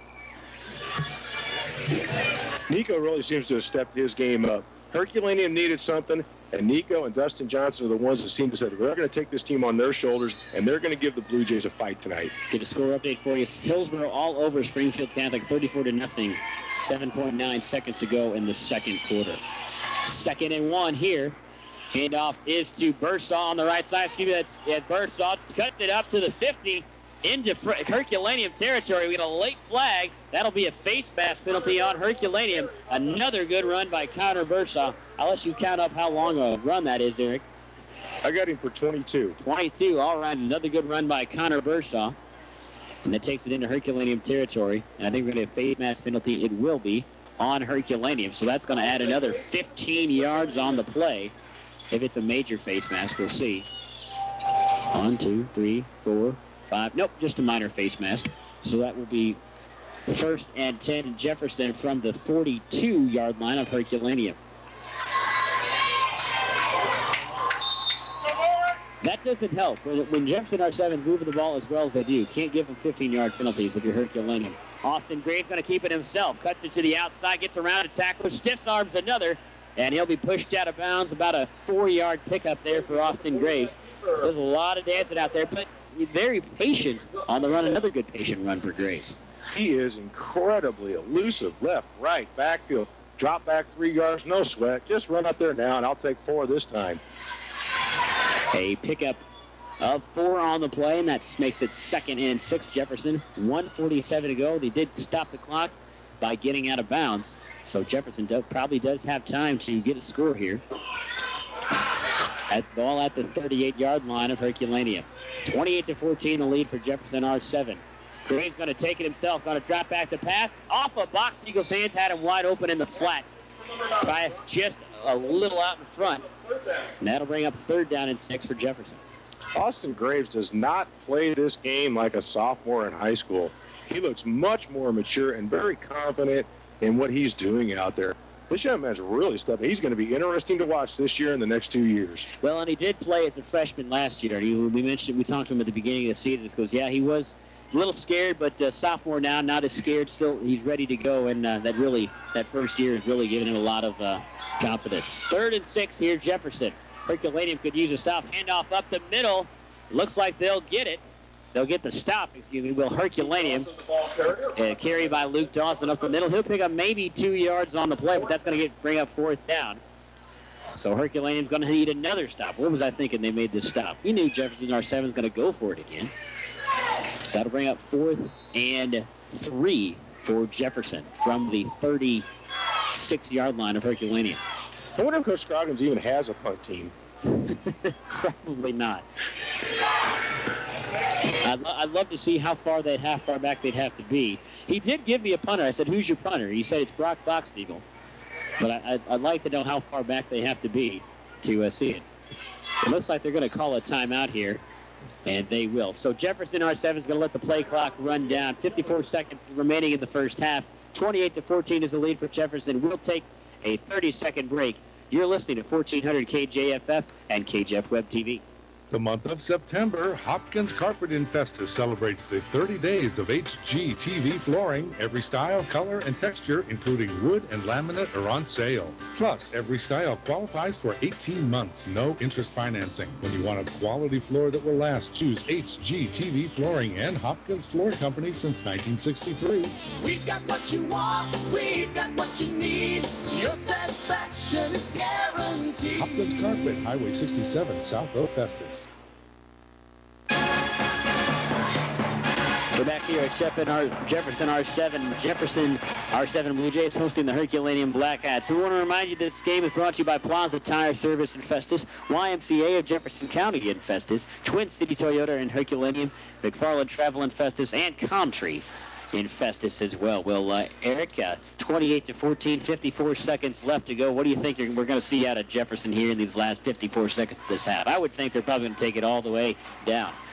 From Coach Scroggins, I have no idea what to expect. He may throw the punt team at us this time. Pass run. They have mixed it up very well. Two teams that we expected to just really run the ball, and we've already had 9 pass attempts tonight. 4th and 3 to go here for Jefferson from the Herculaneum 36. 54.1 seconds. The Blue Jays lead at 28-14. Herculaneum defense packs the box. Handed off to Bursall, running right side, cuts it up the middle, picks up the first down and more. Blanks through a tackle to the 15, the 10, 5, touchdown. Another touchdown run by Connor Bursall. This one from 36 yards out. Another burst of speed by Connor Bursall. And Jefferson R-7 extends their lead 34-14 right now. Absolutely impressive. He just stood, went patiently behind his line, waited for the hole to open up, broke it back to the left, broke 2 tackles, left tacklers laying all over the field. Next thing you know, he's in the end zone again. So that makes it a 20-point lead for Jefferson R-7. They will go for 2 again. Bursall to the left. Dawson up the middle. Boxteagle to the right. They're going to hand it off to Boxteagle up the middle, and he'll be pushed back. Nice defensive stand there by Herculaneum. So the 2-point conversion is no good. That remains at 34-14, and Jefferson on top of Herculaneum. 45 seconds left. We'll take a quick timeout. We'll be back. You're listening to high school football on KJFF and KJF Web TV. Looking for a way to set your truck away from the rest? Buff Truck Outfitters is located 3 miles south of Festus on Highway 67. Buff Truck Outfitters carries all the top manufacturers and offers professional installation on every item they sell with the most experienced installers in the industry. Shelves, lids, side entry steps, bed liners, bed mats, bug shields, bed rails, chrome accessories, window visors, floor liners, and much more. Give Buff Truck Outfitters a call on Highway 67, 3 miles south of Festus, 931-4640. Since 1974, Comtree has helped people suffering from alcohol and other drug abuse. Comtree remains committed to its mission to be an innovative, effective, and responsive community mental health center for Jefferson County. At Comtree, they believe in the importance of addressing issues of concern through direct patient care prevention and educational efforts. Professional care is available to you at Comtree with adult and adolescent programs, inpatient care, and 3 outpatient and aftercare locations. Call 931-2700. 45.8 seconds remaining here in the first half. I'm Tommy Self alongside Eric Overly. 34 to 14 is the lead for Jefferson R-7 on top of the Herculaneum Blue Jays. Blue Jays set to kick it off. They've gone the onside kick earlier, and they've also just kicked it straight out of bounds. What will Luke Dawson here? It's going to be a short kick fielded by Kristen Jackson, and he's just going to go straight down at the 35-yard line. And so that is where Herculaneum will take over 1st and 10 from the 44-yard line. I would expect, I'm sure Herculaneum, at least I don't know. What do you think? You think Herculaneum will try to go for the end zone? I mean, obviously you'll probably have to pass it, but it'll be interesting to see what Herculaneum does here with 44 seconds left in the half. The last drive, they did a very nice job of coming out, started throwing the ball, looking like they were going to throw in the ball, and it really opened some things up for Dustin Johnson. So maybe they'll use the pass again here. They've got nothing to lose with 44.3. Mix it up a little bit, and let's see what they can make some progress and make a couple more changes to get something going for the second half. 2 to the left, 2 to the right. Labriere dropping back to pass, evades the sack, going to throw it deep. Got a man open down the middle, and it's caught by number 40, Nico Brown. A big catch all the way up to the Jefferson 15-yard line. Boy, count that up. That would be 35, 45, 47 yards on the catch. Very nicely done. Whew. Nico Brown stepping up on the passing game now. Big pitch and catch there by Herculaneum. And I think we're going to get a timeout called. Yes, we will. We'll get a timeout called by the Herculaneum Blackcats. Hey, reminder, this game is brought to you by Mercy Hospital, Jefferson, Ruth Ford, and Lucas Smith in Festus. We'll take a 30-second timeout. We'll be back. You're listening to KJFF and KJF Web TV. Missouri Farm Bureau Insurance. They are the #1 insurer of farms in the state of Missouri. That's why I'm wearing this big foam finger. It's from the Springfield Cardinals baseball team. They're a farm club. Whether you're a farm or a farm club, Missouri Farm Bureau Insurance is #1. This foam finger makes my hand sweat. Here, Dan, you take it. For all your insurance needs, contact me, Farm Bureau Agent Joe Reed in Festus, 636-931-1112, or on Highway 61, just across from Mercy Hospital, Jefferson. That's we're going over to. We're back at Jefferson R-7 High School. I'm Tommy Self alongside Eric Overly. A big play there by the Herculaneum Blackcats. They trail 34 to 14 with 34.4 seconds left remaining in the first half. So, you know, they'd love to at least get another score here and make it close. Down 20 points. Don't want to be down by that in the first half. Labriere hands it off to Johnson. Up the middle, cuts to the right, through the seam. He'll be brought down inside the 5. Another good run there by Dustin Johnson. Takes it inside the 5-yard line with 26 seconds left. And we're going to get another timeout called here by Herculaneum. Herculaneum's not going to lay down on this one. They did a good job of coming out. Jake Labriere avoids the pressure, steps to his right, and throws one right down the middle of the field. It seemed like that ball was in the air forever. It had to be in the air for a good 35, 40 yards. Jake's showing he's got the arm. Nico Brown making the catch. Nico's caught the pass. Nico's making the tackles, special teams, and now he's catching the pass for the first time. Put your athletes on the field, get as much as you possibly can. Well, at Herculaneum, their offense has been good when they're on the field, but that's the problem for them is the Jefferson R-7 has kept them off the field. They've been running the ball well. They've been very aggressive play call. They've got an onside kick. And, you know, the Herculaneum, they just haven't gotten the plays possible. So, yeah, Herculaneum's been all right, and they'd love to score here. Now they go 2 tight ends, 3 men in the backfield, 26 seconds. Up the middle, does Labriere go? Will he push it in? Quarterback sneak. Herculaneum says they're in. So does the referee. A quarterback sneak, and the carry is good by Jake Labriere. They punch it in from 4 yards out, and Herculaneum gets back on the board again. They've made it a 14-point game here. With the extra point, looks like they're going to go ahead and go for 2. Keep the offense on the field. The offensive line, again, stepping up when Herculaneum really needed it and just driving the pack backwards and letting Jake follow them right into the end zone. Labriere under center. He's going to take it again, pushing forward. Top pile continues to move, and they'll get it in. So Herculaneum doing what Jefferson R-7 does, going for 2, aggressive play call. They make it a 12-point ball game. 34 to 22 the lead here for Jefferson. 20.5 seconds left in the first half. We'll take a one final timeout here in the first half. We'll be back. You're listening to KJFF football on KJF Web TV. The doctor is in. Board certified in internal medicine and endocrinology, Dr. Norris Maxida is now part of Mercy Clinic. As part of the Mercy Clinic, Dr. Maxida belongs to a healthcare team that is thousands strong, linking you to experts everywhere you find Mercy. It is coordinated, responsive care that is all about you. For more information or to schedule an appointment with Dr. Maxida, call 636-933-2900. That number again is 636-933-2900. Hi, I'm John Poppel with Twin City Toyota. In August, Toyota had its biggest month in 5 years and is the top retail brand for the 6th straight month. Leading the pack is the #1 selling car made in America, the Toyota Camry. Great new styling inside and out on the new 2014 Corolla and compact SUV RAV4 blow away the competition. Come in today to see why these new models are flying off dealer lots. That's Twin City Toyota in Herculaneum or twincitytoyota.com. 20.5 seconds left in the first half. 34-22 is the lead for Jefferson. R-7 Herculaneum with a touchdown and a 2-point conversion there, both from the legs and the strong body of Jake Labriere. He's a solid build. He could take it. He'll place it at the right hash and boot it away. 20.5 seconds. You know, when Jefferson R-7 got the ball, about 2 minutes remains, like, well, this will probably be it. Yeah, I was wrong. We've seen 2 scores since then. Labriere boots it away. Walsh will field it on the bounce at the 20 to the 25 to the 30 up the middle. Hit, and he'll take it up to the 34-yard line where Herculaneum will, Jefferson will start 1st and 10 from their own 35-yard line with 14.2 seconds left to go. Here's a familiar name for you, Nico Brown, getting out there on special teams and making the tackle. Jefferson R-7 with good field position, though. They're going to start out on the 35-yard line with 14.2 seconds. Who knows what they're going to do? They'll probably go for it.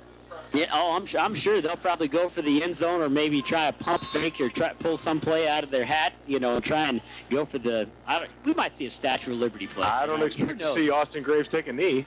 Yeah, certainly not. And off to the right side goes Connor Bursaw. He takes it. Herculaneum defense sniffed that out very quickly. Not much on the play. Actually, it looks like they're going to lose maybe half a yard on the play. That'll bring up 2nd and 10. And I think we're going to get a timeout on the field by Jefferson R-7. Jefferson will take a timeout. We'll take a quick one as well back in 30 seconds. You're listening to KJFF and KJF Web TV. Roberts, Wooten, and Zimmer of Hillsborough is your regional law firm, offering help with many diverse areas of the law. Roberts, Wooten, and Zimmer is a full-service law firm and practice with expert, experienced lawyers. When legal representation is a must, you need a law firm that you can trust. So turn to the professionals at Roberts, Wooten, and Zimmer on Highway 21 in Hillsborough. Call 636-797-2693. For more information, log on to robertswootenzimmer.com. Hey, we want to remind you at halftime, which is 8.6 seconds away, we will run down the high school scoring from around the area, and also Stuart McMillan will bring you an update from Grandview High School, the black and blue game going on at Grandview High School right now, hosting the St. Pius Lancers. It's a great game over there, so Stuart, we will have an update from you. We'll also run around the high school area. 8.6 seconds left to go. Jefferson with the ball at their own 35. Gray's going to take it himself around the outside. Right side sideline, picked up the first down and a couple more. And a quick timeout called by Jefferson with 2.4 seconds left. Very nice run again. He is using, it's not very often you see a running back or a quarterback that can actually use the out of bounds or the inline to his advantage. He just does a great job of bouncing back and forth and letting the tackler just go out of bounds. And I'm just, you mentioned it, how mature Austin Graves is. I mean, he never looks like he's in a hurry, never looks like he's worried, even when he's dropping back to pass, which he hasn't done much. But, man, when he's dropped back, he puts the ball on his hip and drops back to back. It looks so calm, confident, and looked very well. But, you know, both these teams, we mentioned, you know, you look at a game 34-22 at halftime, you think, well, defense optional. But really, it's not that the defense has been bad. It's just that the offense and the blocking has been so good on both sides of the football. Oh, absolutely. And there's people on the defensive side of the ball that are making absolutely phenomenal plays. Nico Brown has just taken over, and he's going crazy for Herculaneum. Wolf and Tristan Duncan and On the other side, Connor Bursaw is doing some great plays defensively. Austin Graves is continuing. These guys are doing a good job on defense, but the offense has been the story of the night so far. 2.4 seconds left in this first half. You'd think this will be the last play of the half, but the way this game has gone, hey, who knows? 2nd and 10, Jefferson from their own 47-yard line. 2.4. Now they send a man in motion. That's Boxdale. Haven't seen that yet. Graves dropping back to pass, looking for Boxdale on the left side. Boxdale is open at the 30, makes the catch to the 25. Ball comes loose. Bach jumps back on top of it, so a fumble and recovery there by Brock Boxeagle. A good completion. Big play there by Jefferson. R-7 couldn't get into the end zone. I knew Jefferson had some tricks up their sleeve yet, but that's going to do it for the first half. 34-22 is the lead for the Jefferson R-7 Blue Jays on top of the Herculaneum Blackcats after the first half. We're going to go to halftime. We got lots coming up here. Make sure you stick around at halftime. We'll run around the high school area, the scoring from around the area, and Stuart McMillan will have an update from Windsor High School. You're listening to high school football on KJFF and KJF Web TV. We'll see you at the beginning of the second half.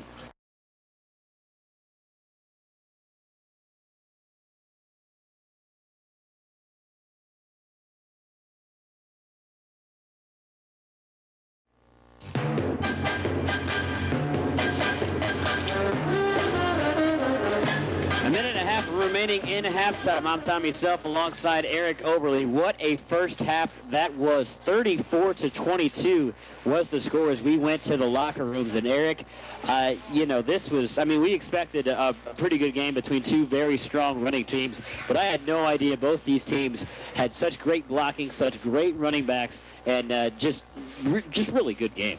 There's been just phenomenal overall play. We've had 345 yards rushing, 74 yards passing from the Blue Jays. There was no passing to speak of before this. Herculaneum has stepped up, 123 yards rushing, 62 yards passing. We have 7 touchdowns scored tonight, 8. It's been an incredible game. These kids are doing a great job. And like you said, the defenses aren't playing bad. These offenses have just been overpowering tonight. Yeah, they really have. Especially on the offensive line. And the other thing that's really impressed me is the way that these guys are getting their runs. They're all cut-back runs. There's been no dead straight-ahead runs. They start out the play, they go to the right side of the field, they see a gap, and boom, they go back to the left to right. It's impressive watching these kids play football. They were ready for each other tonight. A quick score update from the last time we had our update from Stuart McMillan out of Grandview. It is all St. Pius, 37-0 on top of Grandview. 4:17 left in the third quarter there. But we've got just a few seconds left in halftime, and we will be ready to go here for the second half. Herculaneum will get the ball first. And you know what? It's always, you talk about it between head coaches. You want it first, you want it at the start of the second half. And I think that's the Herculaneum did the right thing to take the ball here in the second half, because down 12 right here, it feels like Jefferson, the Hercules, a little bit more down than they are, but after that touchdown, that go for 2 and that 2-point conversion there at the end of the first half, they're only down 12, and they have the offense available to do this. And one thing I want to mention, I just mentioned this, I just realized this. Usually you have your coaches on the sidelines, they've got their scorecard, not a scorecard, but their lineup sheet, their playbook. Nobody's got that on the sideline for the Jefferson R-7 Blue Jays. It's basically 9 right. Now they hit the onside kick, and Herculaneum will touch it first. Do Jefferson R-7 get it? Now they've got a pylon right at the 50-yard line. Jefferson says they've got it. The referees are down on the field on his belly trying to see who's on top of it. And it looks like Herculaneum does have the ball. It looked like that ball squirted loose a little bit there. But he did a good job. He stayed calm and got a hold of it. So Herculaneum will recover the onside kick at the 50-yard line. And that is they will start with good field position to start off this second half. 34-22 is the lead for for Jefferson R-7 on top of the Herculaneum Blue Jays. This has been a score fest. 2 onside kicks in one game. That's impressive. This Cardinals has this kind of confidence in his defense, and like we said, their defense has played well. First and 10, Herculaneum from the 50-yard line, down by 12. They hand off to the right side. That's Johnson, cuts back up the middle, picks up a good gain to the 40. 43-yard line. That marked it at the 44, so a 6-yard gain there by Herculaneum. That'll bring up 2nd and 4. Really interesting to see, Herculaneum started to go to a pass there at the end of that first half, but it'll be interesting to see if they go back to Dustin Johnson. I think they'll probably, I would think, they give it to Johnson until Jefferson can stop him again, then they bring out the pass. Well, Dustin Johnson did have 97 yards in the first half. It's ironic to see a player with 100 yards rushing in the first half and you're down by 12. Yeah, certainly. 2nd and 4 for the Blackcats. Hand off to Johnson again. Right side off tackle to the 40. Bright bounce off a tackle. Picks up a couple more to the 39-yard line. Another good run there by Johnson. Picks up the first down. Dustin Johnson went through the line. About 3 yards into that run, he just dropped his shoulder and ran right over the top of somebody. That is textbook. Well done. He did a great job there. First down is good for Herculaneum. Takes it up to the Jefferson 39. And the Blackcats will continue to move the ball. The clock rolling.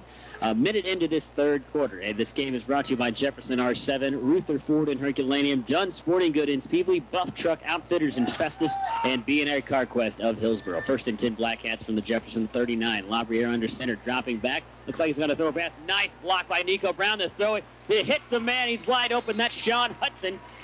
And a good pass play there by Herculaneum. But I'll tell you what, the block delivered by Herculaneum. Excuse me, that was Sean Hudson.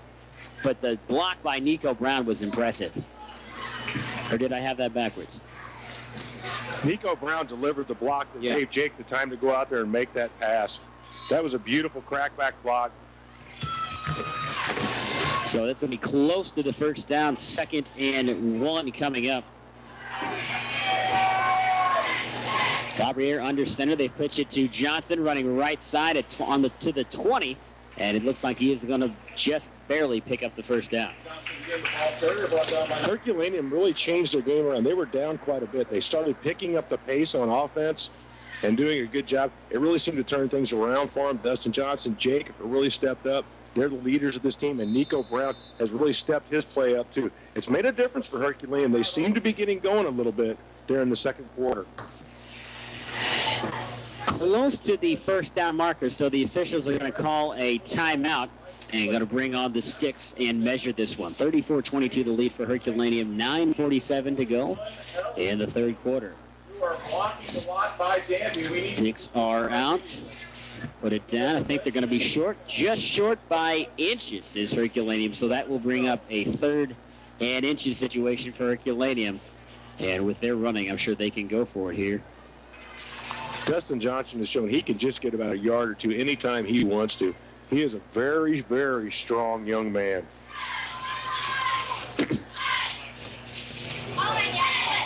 So it will be 3rd and inches coming up for the Herculaneum Blackcats. Ball right at the 30-yard line. And I'm sure this is probably going to be a quarterback sneak. Give it to your big, strong quarterback, Jake Labriere. Labriere, very solid body, solid build. He can pick up those inches. Under center, 3rd and inches. Labriere will push forward, and he'll fall forward and get it. And that will be a first down pickup and a first down run by Jake Labriere of Herculaneum. So they move the sticks, take it inside the 30 for Herculaneum up to the Jefferson 28-yard line. 9:38 to go here in the third quarter. Once again, decent defense by R-7 on that play, but the offensive line has just stepped up. And Jake, being as strong as he is, he could pick up that two right there. Great. Go back to it if it works. 1st and 10, Blackcats from the 28. Handed off on the left side. That's Billy Duncan with plenty of room to run. Nice block to the 20, to the 15, cuts back to the 10. A great run by Billy Duncan, who was injured earlier in the game. And now he's going to go down and he's going to limp off the field. He's injured again. He's hopping off on his right foot, putting no weight on that left foot. And he goes down, and the officials are going to call a timeout for him. So Billy Duncan just can't get off the field. That was a very nice run by that guy. They missed him in the first half. He has accumulated some nice runs and been a very nice asset, a very nice good teammate to Dustin Johnson in the backfield. So this could hurt Herculaneum a little bit, not having Billy out there. I'm going to take a quick 30-second timeout. We'll be back on the other side of this break. You're looking at high school football on regional radio. The doctor is in. Board certified in urology, Dr. Philip Newhall is now a part of Mercy Clinic. As part of the Mercy Clinic, Dr. Newhall belongs to a healthcare team that is thousands strong, linking you to experts everywhere you find Mercy. It is coordinated, responsive care that is all about you. For more information or to schedule an appointment with Dr. Newhall, call 636-931-5080. Learn more about Mercy or find a Mercy Clinic physician at www.mercy.net. We're back on Regional Radio. I'm Tommy Self alongside Eric Oberle. Billy Duncan goes down again. Interesting. You know, that's a tough kid. He got injured earlier. Finally comes back out. This is the first time I've actually seen him since going down in the first quarter, I think. Comes back out there, gets a nice run, and immediately has to go off again. He had the one run in the first half for 3 yards, and then he went down on the sideline. We didn't see him after that. He comes out and pops a 20-yard run to the left side and came up hobbling again. First and 10, Blackcats from the 10-yard line. One receiver to the right, one to the left, 2 men in the backfield, one tight end to the left. Handed off to Johnson, up the middle. His hit still going, cut back, close to the end zone. Did he get in? And I think he's going to be short. What a run there by Johnson. I thought the play was over, but he cut back and still continued to run. Oh, he is inches shy of the end zone.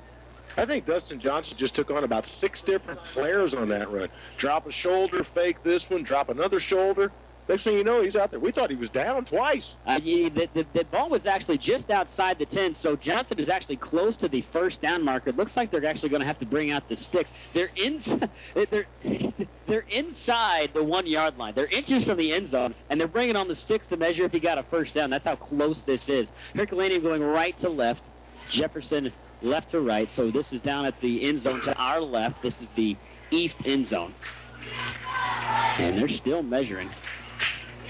First down or not, if I was R-7, I'd be loading up and looking for the quarterback sneak again. They've used it very effective by Herculaneum 3 times so far for 3 very important first downs and a touchdown. So it looks like Herculaneum is going to be shy of the first down. So that actually is a little bit of a benefit. You're inside the 1, and that basically gives you, what is it? I think it's second down now. So that gives you 6 chances at the end zone. I mean, just to stuff it up the middle. So second and inches from inside the 1 yard line. I tell you, if Herculaneum can't score here. So 8:48 and inches to go. They hand it off to Johnson, dives in, touchdown. Just handed off to Johnson. He leapt up in the air, found a hole, and broke through into the end zone. So picks up the first down and the touchdown. And Herculaneum adds to their score. They get a touchdown, and they are going to go ahead and go for 2 here and make it a 4-point ball game. What do you think of this play calling by Herculaneum to go ahead and be as aggressive as Jefferson R-7 and go for 2? I think that was a great play call because they've used that quarterback sneak so effectively. I think Jefferson was loading up and looking for that. Dustin Johnson just goes right off tackle and dives to a nice gap on the right side there to get the 6. They will hand it off up the middle. Did they get it in? Yes, they did. So the 2-point conversion is good, and the Herculaneum Blackcats make it a 4-point ball game, 34-30 here at Jefferson R-7. We'll take a break. We'll be back in a minute. You're listening to high school football on Regional Radio. Hi, this is Melody with the Lowry Law Firm. If you're facing criminal charges or suffering from devastating injuries, call our law office in Hillsborough or Festus. Since 1997, we have offered professional, service-oriented representation in Jefferson and surrounding counties. Our goal at the Lowry Law Firm is to put your mind at ease, and most importantly, achieve solid results. We are the Lowry Law Firm in Festus and Hillsborough. Look us up on the web at thelowrylawfirm.com. The choice of a lawyer is an important decision. It should not be based solely upon advertisements. It's Ram Truck Month at your home of the Millmobile Lucas Smith Chrysler Center. Brad Smith here with 0% for 72 months plus a $2,000 rebate to qualified customers on all new 2013 Ram Quad and Crew Cab trucks. And speaking of $2,000 rebates, anyone can drive away with a new Dodge Dart in stock and out the door from Lucas Smith. Are you ready for this? $15,885. That's right, $15,885 for a new in-stock Dodge Dart. It's Ram Truck Month, and we're celebrating with deals on our entire lineup here at Lucas Smith Chrysler Center in Festus, or check us out at lucasmith.com. It's a 4-point ball game as the Jefferson Blue Jays lead it 34-30 after the touchdown and 2-point conversion by Herculaneum. 8:43 to go here in the third quarter. I'm Tommy Self alongside Eric Oberle. We've got a high-scoring affair, and I'm willing to bet this is going to come right down to the wire. Labriere is going to kick it, kind of a shorter kick. Walsh will field it on the bounce at the 25, up the middle to the 35. He's going to be pushed back, and they're going to blow it dead. And a good defensive stand there by Herculaneum. And that is where Jefferson R-7 will get the ball down 4 points. And I'll tell you what, I'm just waiting for a defense to step up here and see what they can do and get it stopped. I mean, it's not like the defense have been bad. The offenses have just been so good with the blocking, but I'm just waiting to see who can step it up defensively and get a stop and kind of break serve a little bit. Absolutely, as a team, other than Nico Brown, because he was in on another tackle right there. This also, maybe Coach Scroggins from the Blue Jays knew something, because he kept the pedal to the metal in the first half and just kept pushing. Apparently, he knew Herculaneum still had something left in him. He was really trying to push hard and be aggressive in that first half. So Jefferson R-7 gets the ball starting at their own 35-yard line. They hand it to Box Eagle on left side, off tackle.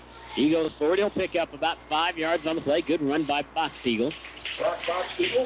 And that will continue to move the clock. 34-30 is the lead here for Jefferson R-7.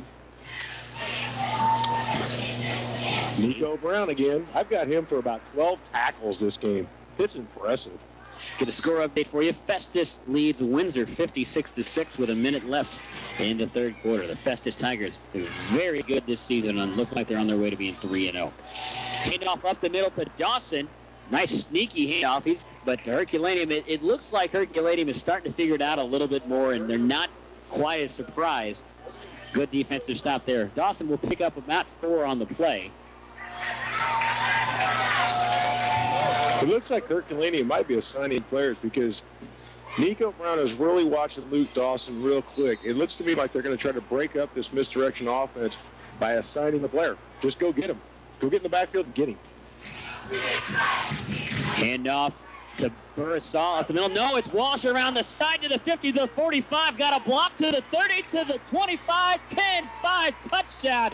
A 60, a huge run there by Austin Gray. Takes it in from 56 yards out, and Jefferson R-7 gets back. Not that they were down before, but a 10-point lead now for Jefferson R-7. Big run there by Austin Graves and a more good blocking downfield. Absolutely. That block downfield on their safety was phenomenal. It was absolutely well done, perfect. Austin picked it up, let the guy take him to the inside, and he just kicked it into high gear and went flying down that sideline. Once again, are they sure he's a sophomore? Yeah, absolutely. So that will make it 40-13. Here in the third quarter, they hand it off to Burrisall up the middle, easy into the end zone. The 2-point conversion is good. So that makes it 42-30, a 12-point ball game again. We'll take a timeout. We'll be back in a minute. 42-30 is the lead for Jefferson R-7. You're listening to high school football on regional radio. I'm Dan. And I'm Clay for Missouri Farm Bureau Insurance. When you call them, you will talk to a real person. That's right, Dan. You don't talk to an answering machine with them. And you never have to press 1 for more options. When I call my dry cleaner, I always have to press pins. Well, you don't have to press anything when you call Missouri Farm Bureau Insurance because you talk to a real local person.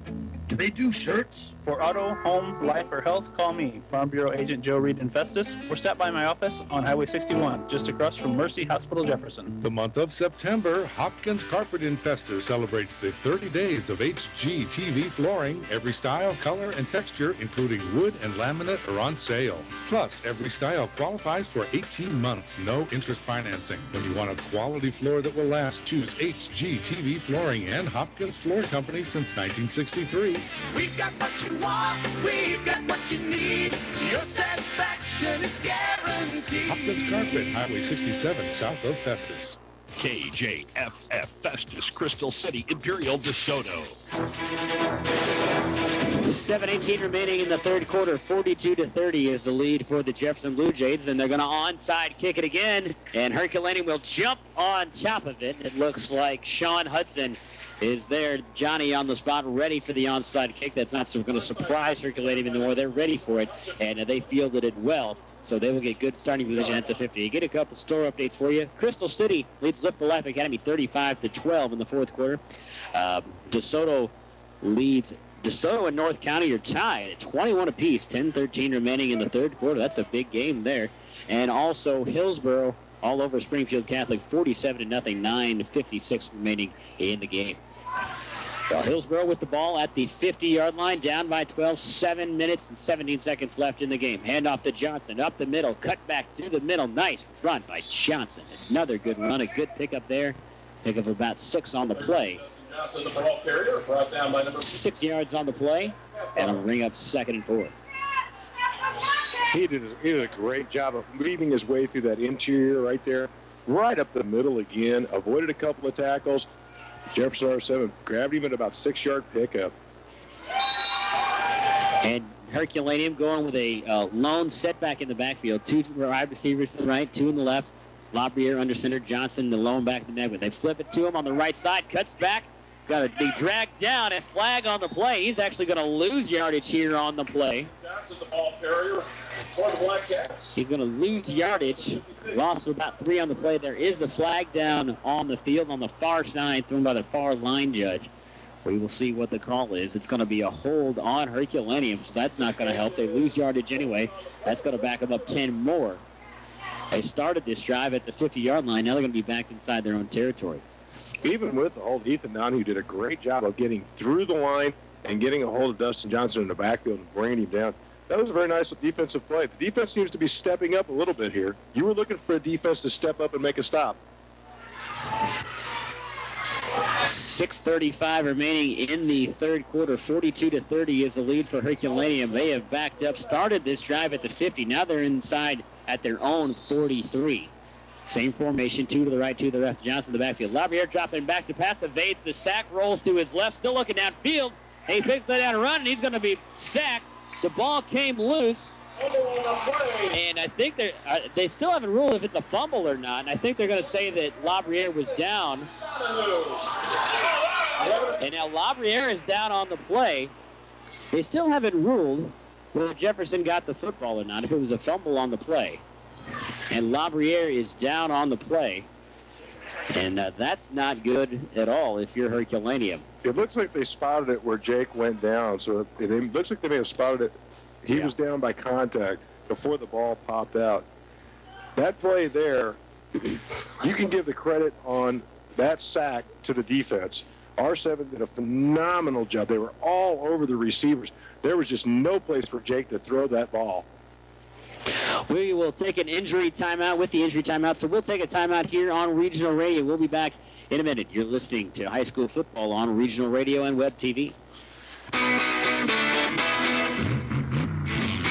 Whether you're looking for a windshield wiper motor or a disc brake rotor, you'll find it, along with 800,000 other top-quality automotive products at B&A CarQuest in Hillsboro. From passenger car and light truck, import or domestic, heavy-duty, fleet and farm, marine, ATV, industrial, and more, CarQuest supplies top-quality parts that you can depend on.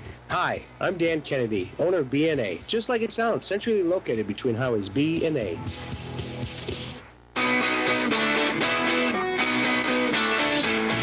We take pride in our hometown service, along with a selection that is second to none. Stop in the store or give us a call at 636-794-0900. That's 636-794-0900. Or shop 24/7 at CarQuest.com. We're always there to serve you. B&A CarQuest, located next to the school in Hillsboro. Great people, great products, and great prices. That's CarQuest. Well, not a good sign here for Herculaneum as Jake Labriere is favoring that right leg. In fact, he is being carried off the field. Number 73 and 72, Austin Bearden and Josh Miles are out helping him off the field. He's not putting any weight on that right foot. And I think they just need to go down and pick him up and carry him off because he's not going to be able to make it off on his own.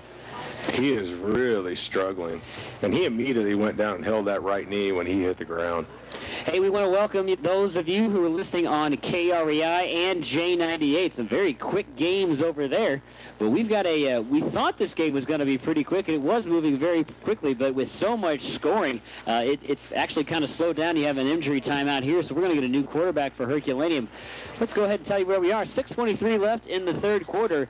42-30 is the lead for the Jefferson Blue Jays. Herculaneum with the ball right now. And who is going to be the new man taking the snap for Herculaneum? Looks like it will be number 15, Shaquan Brass. So Shaquan Brass is the new quarterback for the Herculaneum. Interesting, Brass on the defense. He's actually listed as a defensive end. So defensive end and quarterback. Brass under center. 2 men in the backfield. They're going to hand it out. Ball's on the field. Ball's on the ground. Still a pylon. No signal as to who has it. Jefferson is saying they have it. Referees are going to go in and sort it out. Still trying to figure out who has the ball. It looked like they were trying to fake to Dustin Johnson going to the left and then turn around and reverse back to the right-hand side. Herculaneum did recover. Hey, that's something you see when you get a quarterback that's not used to handing it off. That was just a missed handoff right there. And so that's going to bring a fourth and very long for Herculaneum. They started this drive at the 50. They've got the ball right now at their own 36. With 5:34 in counting. So Herculaneum is going to bring out the punt team. Jefferson, R-7, is not going to send back anybody to field the punt. They haven't all game. Tyler Reed back to boot it away for Herculaneum. The ball goes through his legs back to the 15. He's going to jump on it, pick it up, and try to run. And he's going to be brought down at the 10-yard line. So a huge break for Jefferson as the punt is mishandled. Goes back, and Jefferson's going to start with the ball at their 10-yard line of Herculaneum. Boy, things are just really not going the way for Herculaneum. They lose their quarterback. They get some penalties. Now the punt goes through the punter's legs, and Jefferson is going to get the ball at the Herculaneum 12. And Jefferson leads it by 12 right now, 5:15 to go. Ethan Donahue getting down there to make that tackle. Didn't give the punter a chance to pick that ball up and do anything with it. He was all over him. Very nice hustle. And things have unraveled a little bit here in the third quarter for Herculaneum. We'll see if R-7 can capitalize on this and the Blue Jays can make them pay for that mistake. So a quick update. Score: Festus leads Windsor 66-6 with 8 minutes left to go. Run by Box Eagle on the left side. Quick ankle tackle. And Nico Brown, of course, again, was in there and got a hand on Box Eagle's ankle. Was able to trip him up and bring him down. And now we've got another player that's slow to get up here. Is that Box Eagle? I think it's Box Eagle. I think he got tripped up on that play with that ankle tackle. Well, while they go out and tend to block Box Eagle, we get a update from Stuart McMillan, who was out at Grandview. We'll go ahead and send you to the update from Stuart McMillan out at Grandview High School.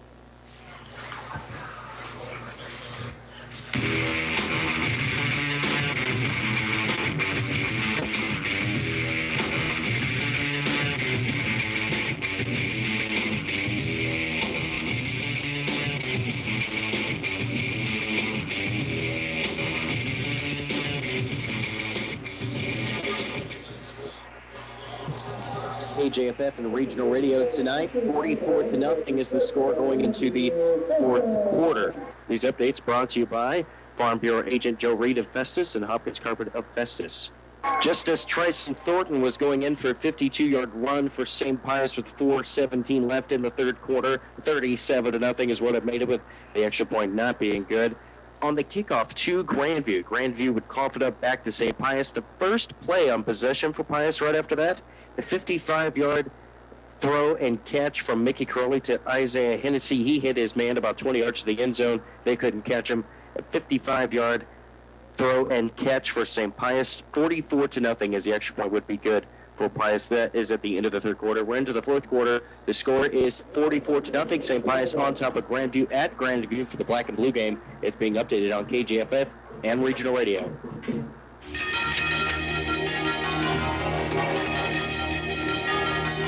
Back here at Jefferson High School, Brock Box Eagle is helped off the field, and you know it's important. Derek Scroggins, the head coach of Jefferson R-7, took him all the way back to the bench. And so Brock Box Eagle, the standout running back for Jefferson R-7, he is on the sideline being tended to. But I'll tell you what, that's a big loss. But the way the Jefferson R-7 has so many weapons, with Graves running it, the way Dawson's been running it, with Connor Bursaw, you can plug in any three of those guys and really not lose a whole lot. He's run 4 people tonight very effectively for well over 300 yards in the first half.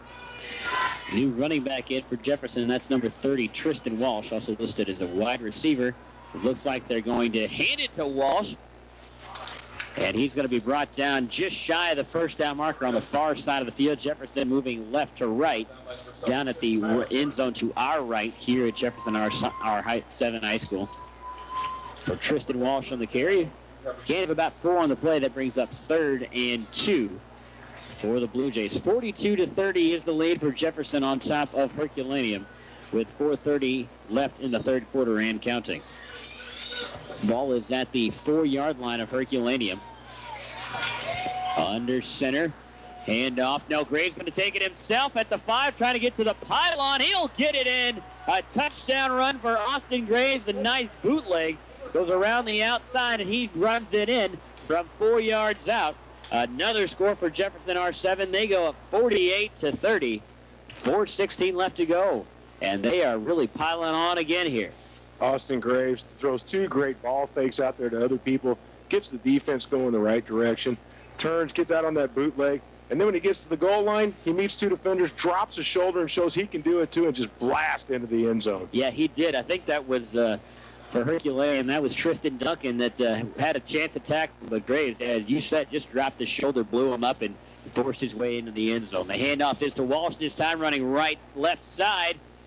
And no signal. There it is. Now the 2-point conversion is good, so another 2-point conversion is converted there by the Jefferson Blue Jays. That puts them up 50-30 with 4:16 remaining in this 3rd quarter. We'll take a quick break. You're listening to high school football on regional radio and web TV. The doctor is in. Board-certified wound care physician Dr. Victor Bellotta is now a part of Mercy Clinic.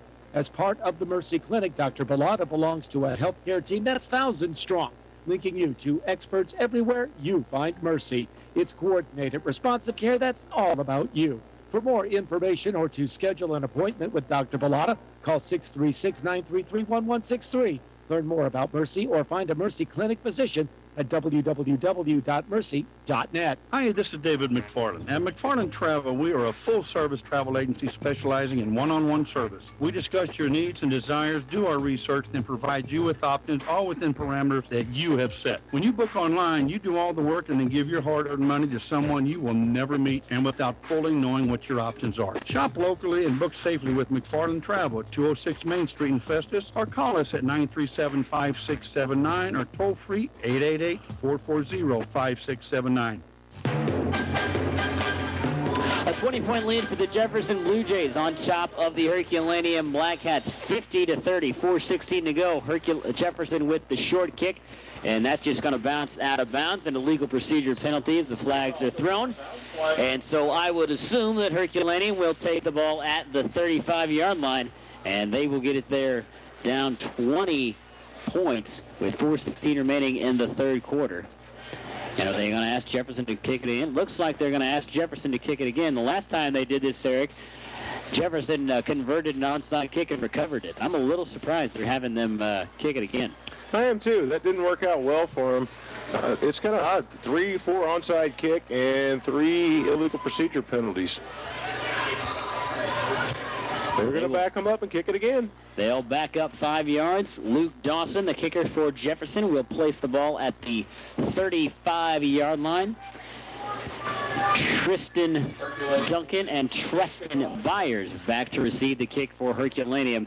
And it looks like they're going to leave those guys back there, and Herculaneum is going to prepare for the onside kick and pack the 45-yard line.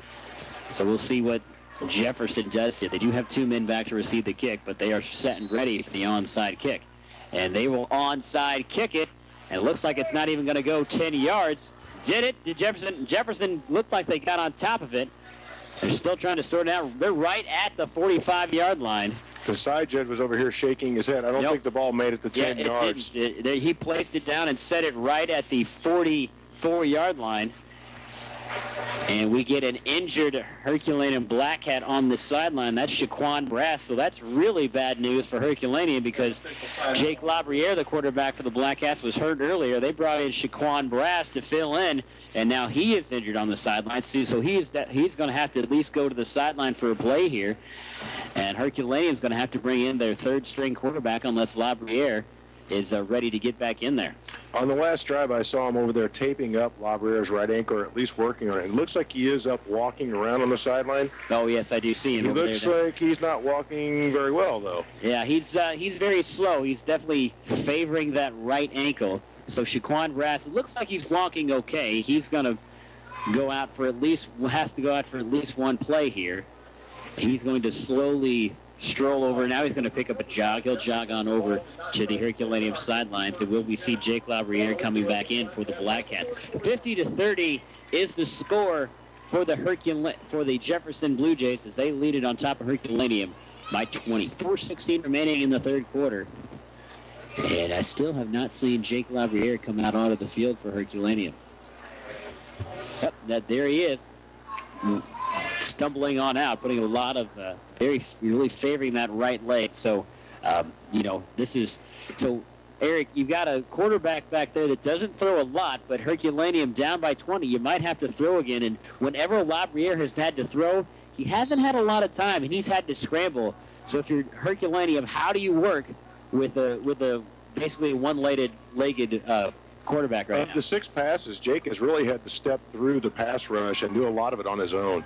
1st and 10 from the Jefferson 44. They hand it off to Brown. He will push forward. I think he's still going to be shy of the line of scrimmage. It looks like a loss of 1 on the play, and it will. They'll spot it at the 45-yard line. That's a loss of 1 for Herculaneum, and that'll bring up 2nd and 11. And the clock will continue to roll under 4 to play here in the third quarter. Jake started to run off the field. It looked like they were going to bring in Shaquan Brown. Jake turned right around and came right back on the field.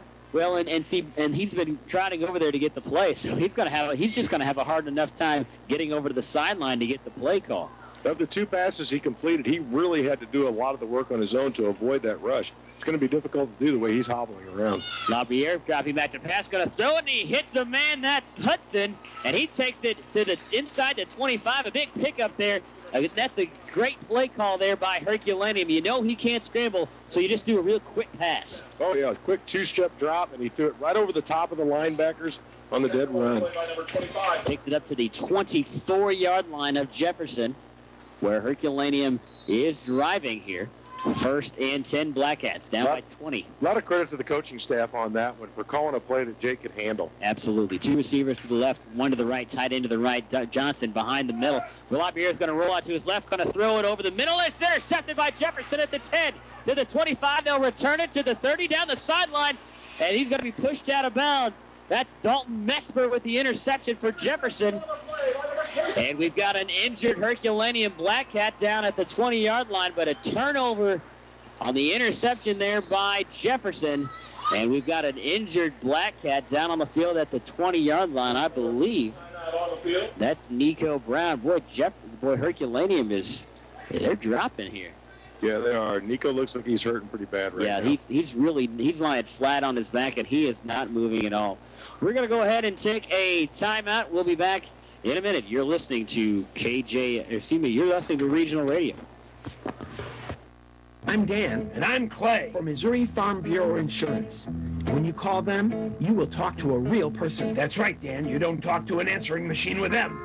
And you never have to press 1 for more options. When I call my dry cleaner, I always have to press pins. Well, you don't have to press anything when you call Missouri Farm Bureau Insurance because you talk to a real local person. Do they do shirts? For auto, home, life, or health, call me, Farm Bureau Agent Joe Reed in Festus, or stop by my office on Highway 61, just across from Mercy Hospital, Jefferson. The Medicine Shop, with locations in Festus and Peevely, is committed to providing the residents of Jefferson County with much more than just prescription refills, like free local delivery, automatic refills, and reminders, diabetic and medical equipment, and the personal service that you deserve, just to name a few.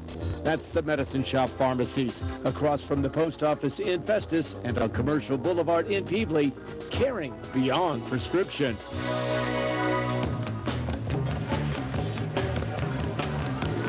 Get a couple of score updates. Valley Catholic wins 48-0, the final there. And the final from Festus, as the Festus Tigers defeat the Windsor Owls 66-6. So a couple of big wins there by a couple of teams. I believe it's Nico Brown as the injured Blackcat down on the field, and it looks like it's a hip injury or a back injury because they're stretching out his right leg. They're basically, the trainer's putting a hand down on his right hip. He's laying flat on his back, putting a hand down on his right hip and moving and pulling his leg across his body there. So not, and that's even another big injury. That's 3 injuries recently for Herculaneum. They've all been big. Labriere went down, and Shaquan Brass went down. Now Nico Brown goes down, who's been their biggest defender. Oh, Nico really stepped it up when they needed it. He's making tackles on the special teams, the kickoffs. He ran for a touchdown in the first half. Defensively, he is far and away their leading tackler. He's been flying to the ball.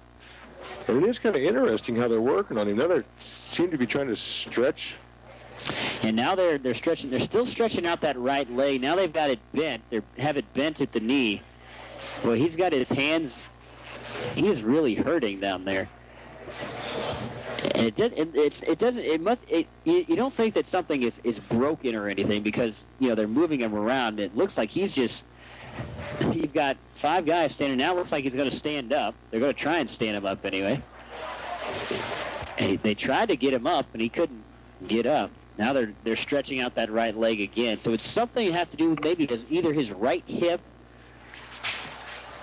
something on the right side there, because they've been moving around and stretching out that right leg. He didn't make it very far trying to get up off that ground with help, but he was right back down. So it's an interesting injury here. I'll tell you, we've had 3 games here on, this is KJFF. You're listening to Regional Radio, where all 3 joined us now. But this is 3 games in a row. We've had a long injury timeout. And tonight we've had several injury timeouts. And you wouldn't think that this is a cramp because it's not hot at all. I mean, it's perfect weather out there. It's about 60 degrees out there. So you wouldn't think it's a cramp, but hard to tell what kind of injury they have. This weather is absolutely phenomenal for football. When you're a football player, this is what you want to play in. This is absolutely beautiful night tonight. Well, while we've got the time, let's go ahead and run down the scoring. There's been a lot. I don't know if we'll get time to run down through it all, but Herculaneum got on top first, 6:33 to go in the first quarter. They jumped on top 7-0 with a 47-yard run by Dustin Johnson. Then Jefferson's R-7 got on the board with an 8-yard run by Luke Dawson. They went for 2 and made it, put them up 8-7. 10-14 remaining in the second quarter. A 31-yard run by Luke Dawson again. Another touchdown run by him. They went for 2, and it was no good. That gave Jefferson the lead 14-7. 6:03 remaining in the second quarter. Connor Bursaw got into the game for Jefferson on the scoring. He ran it in from 7 yards out. They went for 2 and made it, making it 22-7 Jefferson. And then about a minute later, Bursaw ran it in again with 5:01 remaining. Now Brown is up and standing up. And he looks slowly going to walk off the field. 22 yards out was the run from Connor Bursaw, made it 28-7. And so it looks like Brown is walking off. So it's an interesting.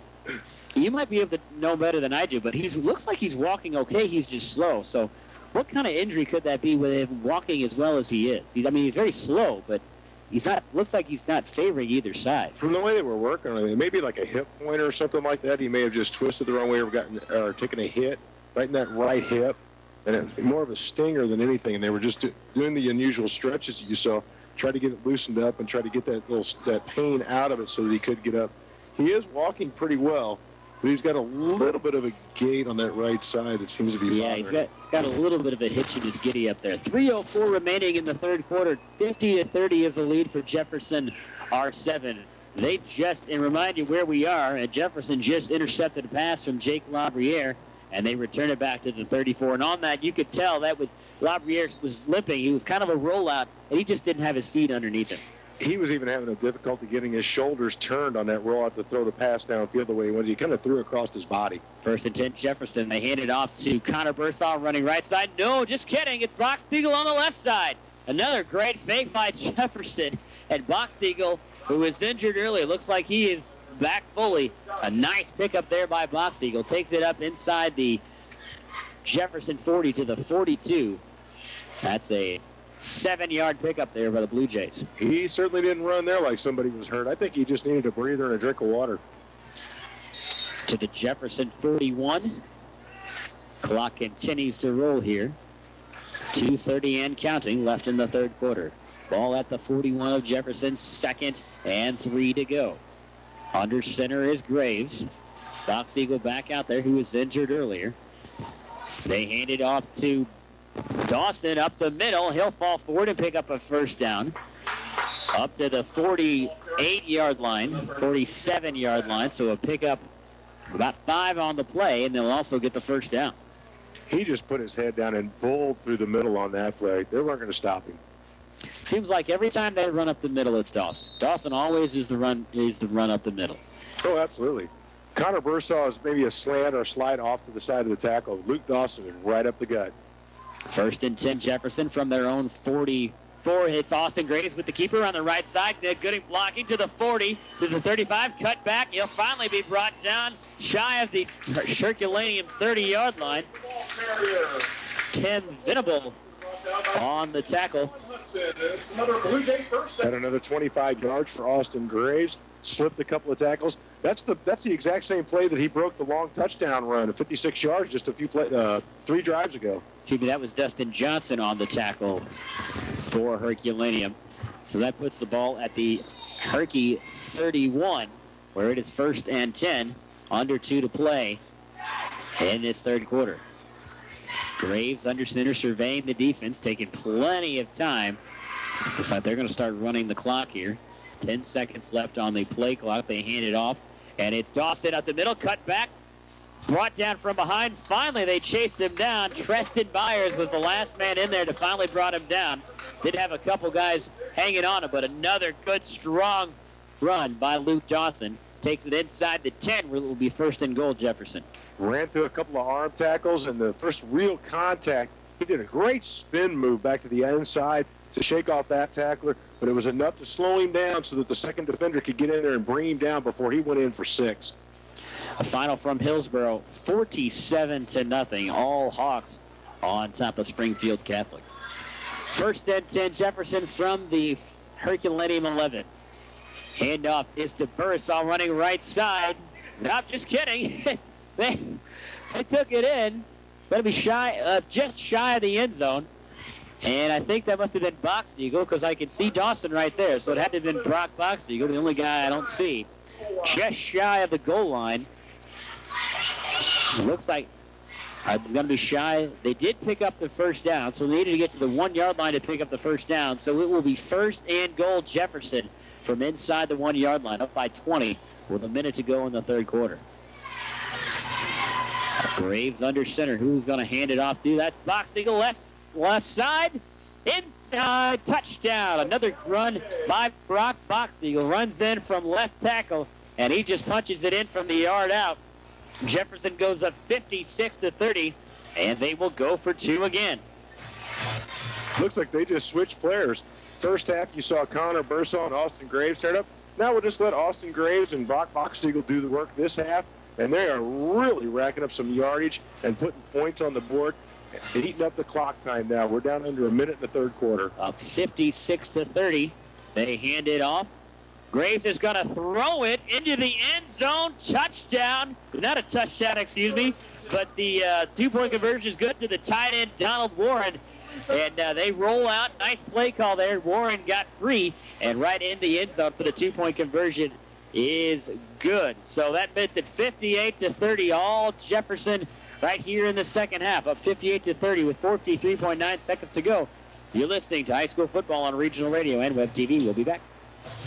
Hi, this is Melody with the Lowry Law Firm. If you're facing criminal charges or suffering from devastating injuries, call our law office in Hillsboro or Festus. Since 1997, we have offered professional, service-oriented representation in Jefferson and surrounding counties. Our goal at the Lowry Law Firm is to put your mind at ease, and most importantly, achieve solid results. We are the Lowry Law Firm in Festus and Hillsboro. Look us up on the web at thelowrylawfirm.com. The choice of a lawyer is an important decision. It should not be based solely upon advertisement. The doctor is in. Board certified in orthopedic surgery, Dr. William Kinnan is now a part of Mercy Clinic. As part of the Mercy Clinic, Dr. Kennan belongs to a healthcare team that is 1,000 strong, linking you to experts everywhere you find Mercy. It is coordinated, responsive care that is all about you. For more information or to schedule an appointment with Dr. Kennan, call 636-933-8050. Learn more about Mercy at mercy.net.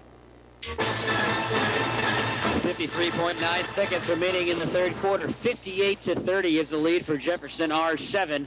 They are set, and they're actually going to kick it away, and it's going to be fielded by Treston Byers. Going to take it up the middle to the 40, cut to the outside, and he's going to be brought down. A good solo tackle there.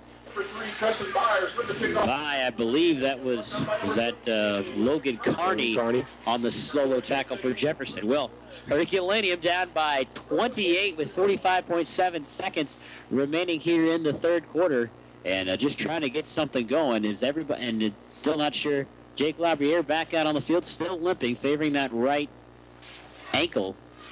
I think Nico Brown is back out there too. Yes, he is. So it's good to see he's okay. He must have just a hit stinger in that hip or something. Two receivers to the left, two to the right. Johnson, the low man in the backfield. Labriere going to hand it off to him, running right side, following his blockers.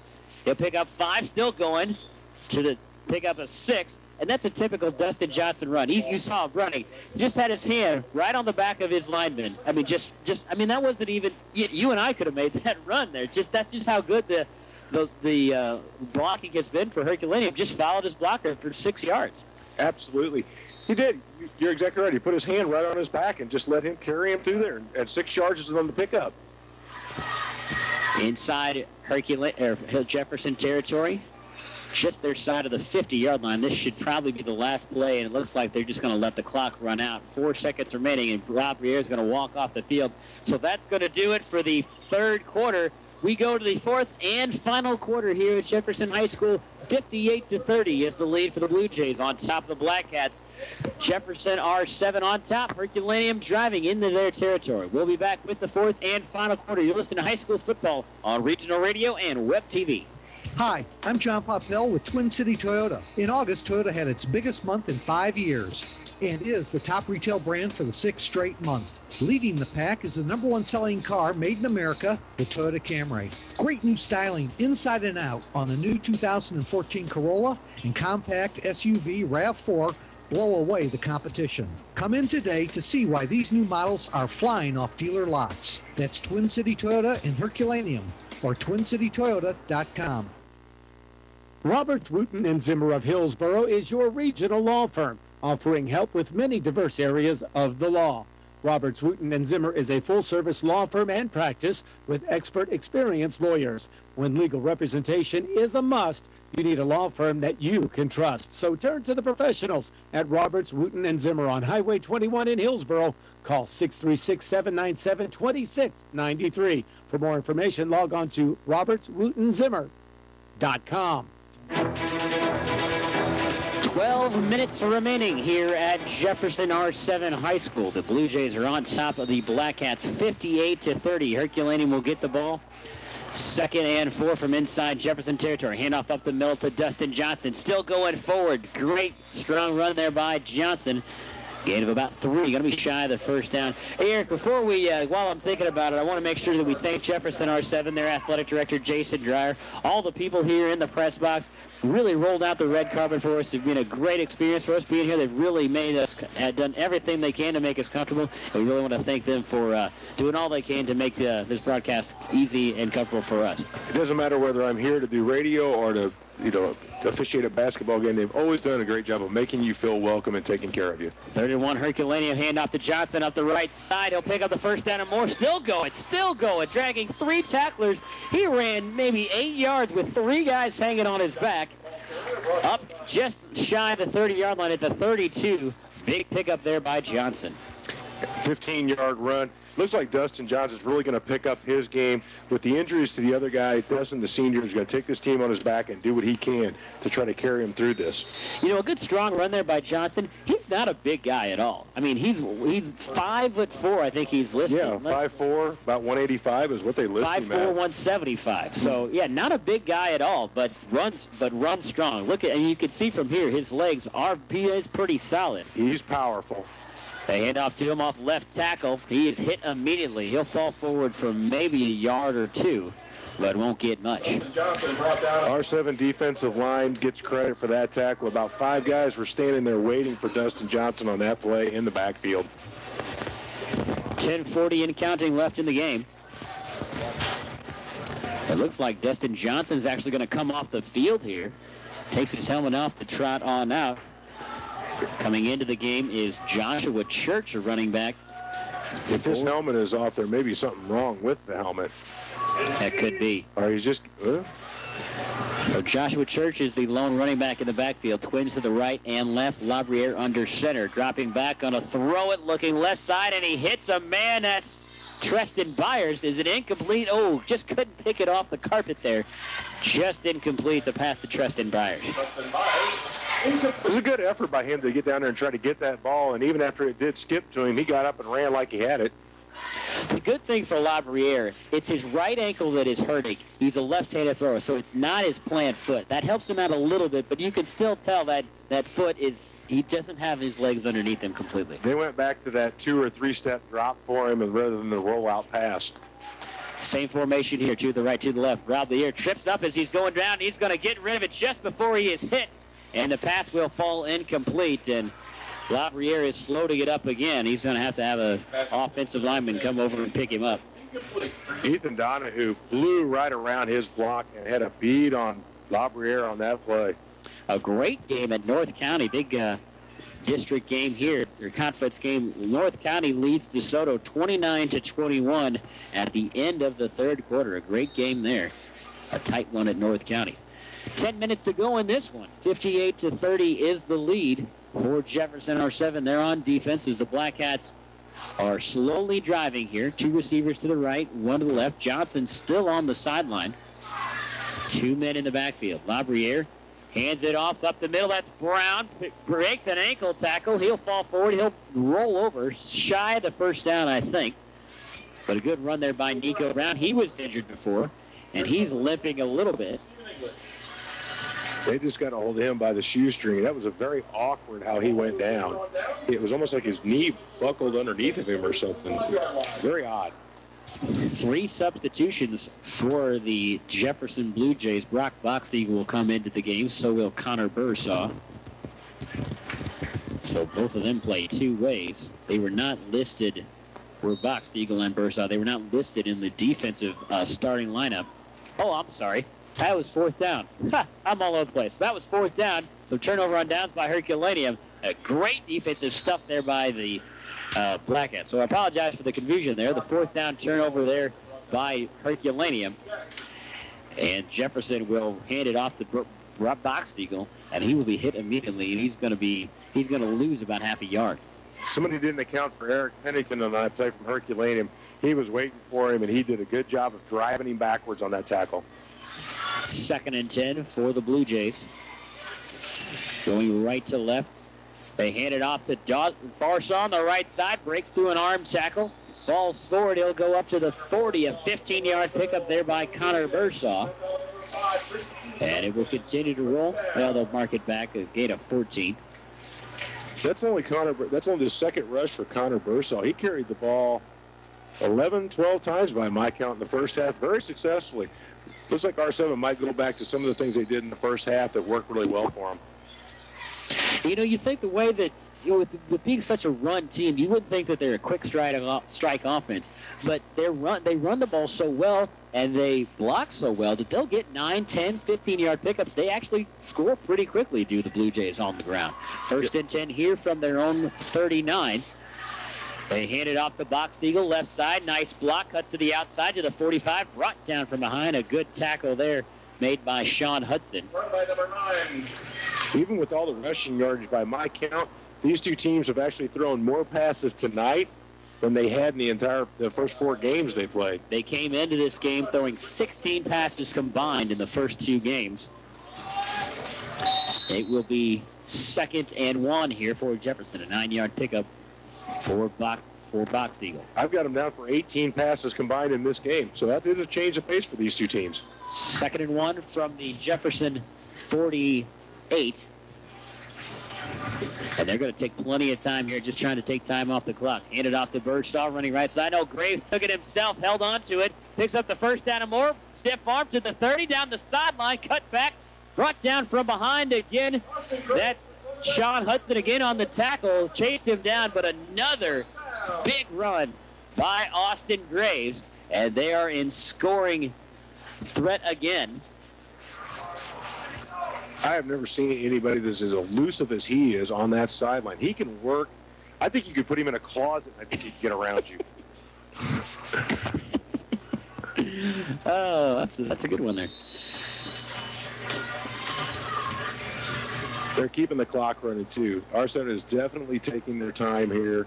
They're not going to give Herculaneum the opportunity to get any of this momentum back. They're going to use up as much time as they possibly can. Yeah, they're taking plenty of time, taking it all the way down to the end of the game clock, or the play clock, excuse me, 1st and 10 from the 19 of Herculaneum. They hand it off to Brock Siegel, cuts outside. He's actually going to lose a yard or two. Nice job at chasing him down by the Herculaneum defense. That's Hudson again, also with Shaquan Brass was then on the tackle as well. That injury seems to have slowed Nico Brown down a little bit.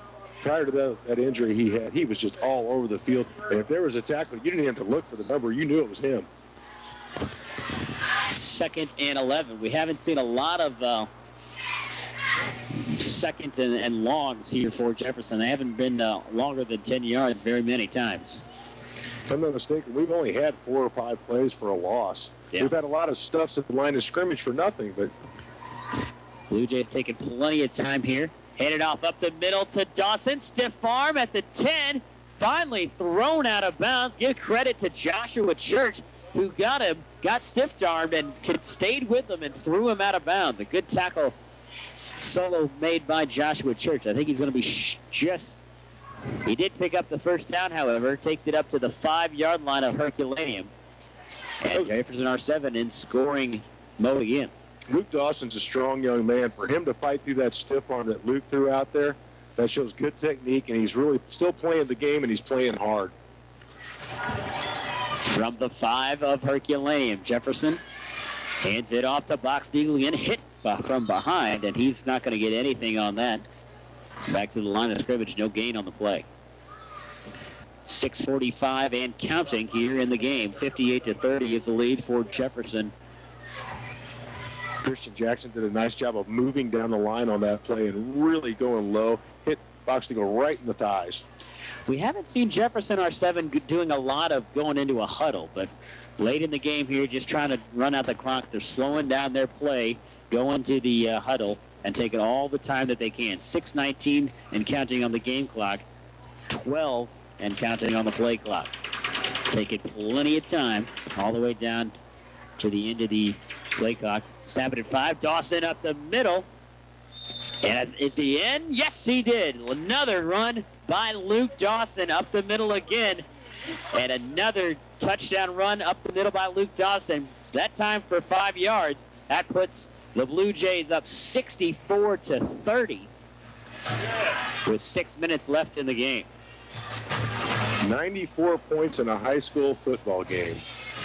I had seasons where I don't think we scored 94 points in 6 games. And you know what? This is actually the norm for Jefferson this season. They won their first game 52-32, won their second 64-34.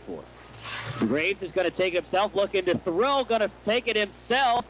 Cut back into the end zone. The 2-point conversion is good. You talk about elusiveness. Another great run by Austin Graves. That wasn't even designed. The pass play broke up. He decided to take it himself. He punches it in for the 2-point conversion. That puts them up 36 points. And we will take a quick timeout. We'll be back in a minute. You're listening to High School Football on Regional Radio and Web TV. The faculty and students at the Jefferson R-7 schools are proud of their student athletes. It takes a lot of hard work, dedication, and commitment to be a winning team. The Jefferson R-7 schools wish the Blue Jays the best of luck this football season. Keep up the hard work and teamwork, and your winning side will shine through.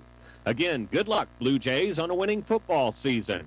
This message is brought to you by everyone at the Jefferson R-7 School District.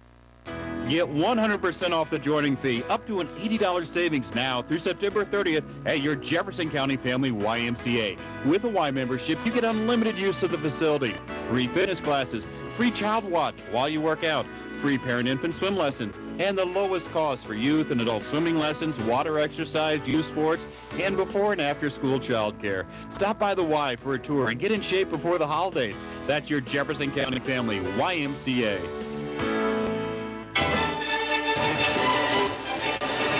66-30 is the score here at Jefferson R-7, and it is a 35-point running clock, and so we are over the score for a running clock. Let's go ahead and run down, not every score, but the scoring for Jefferson. They've spread it out, and they've scored 66 points.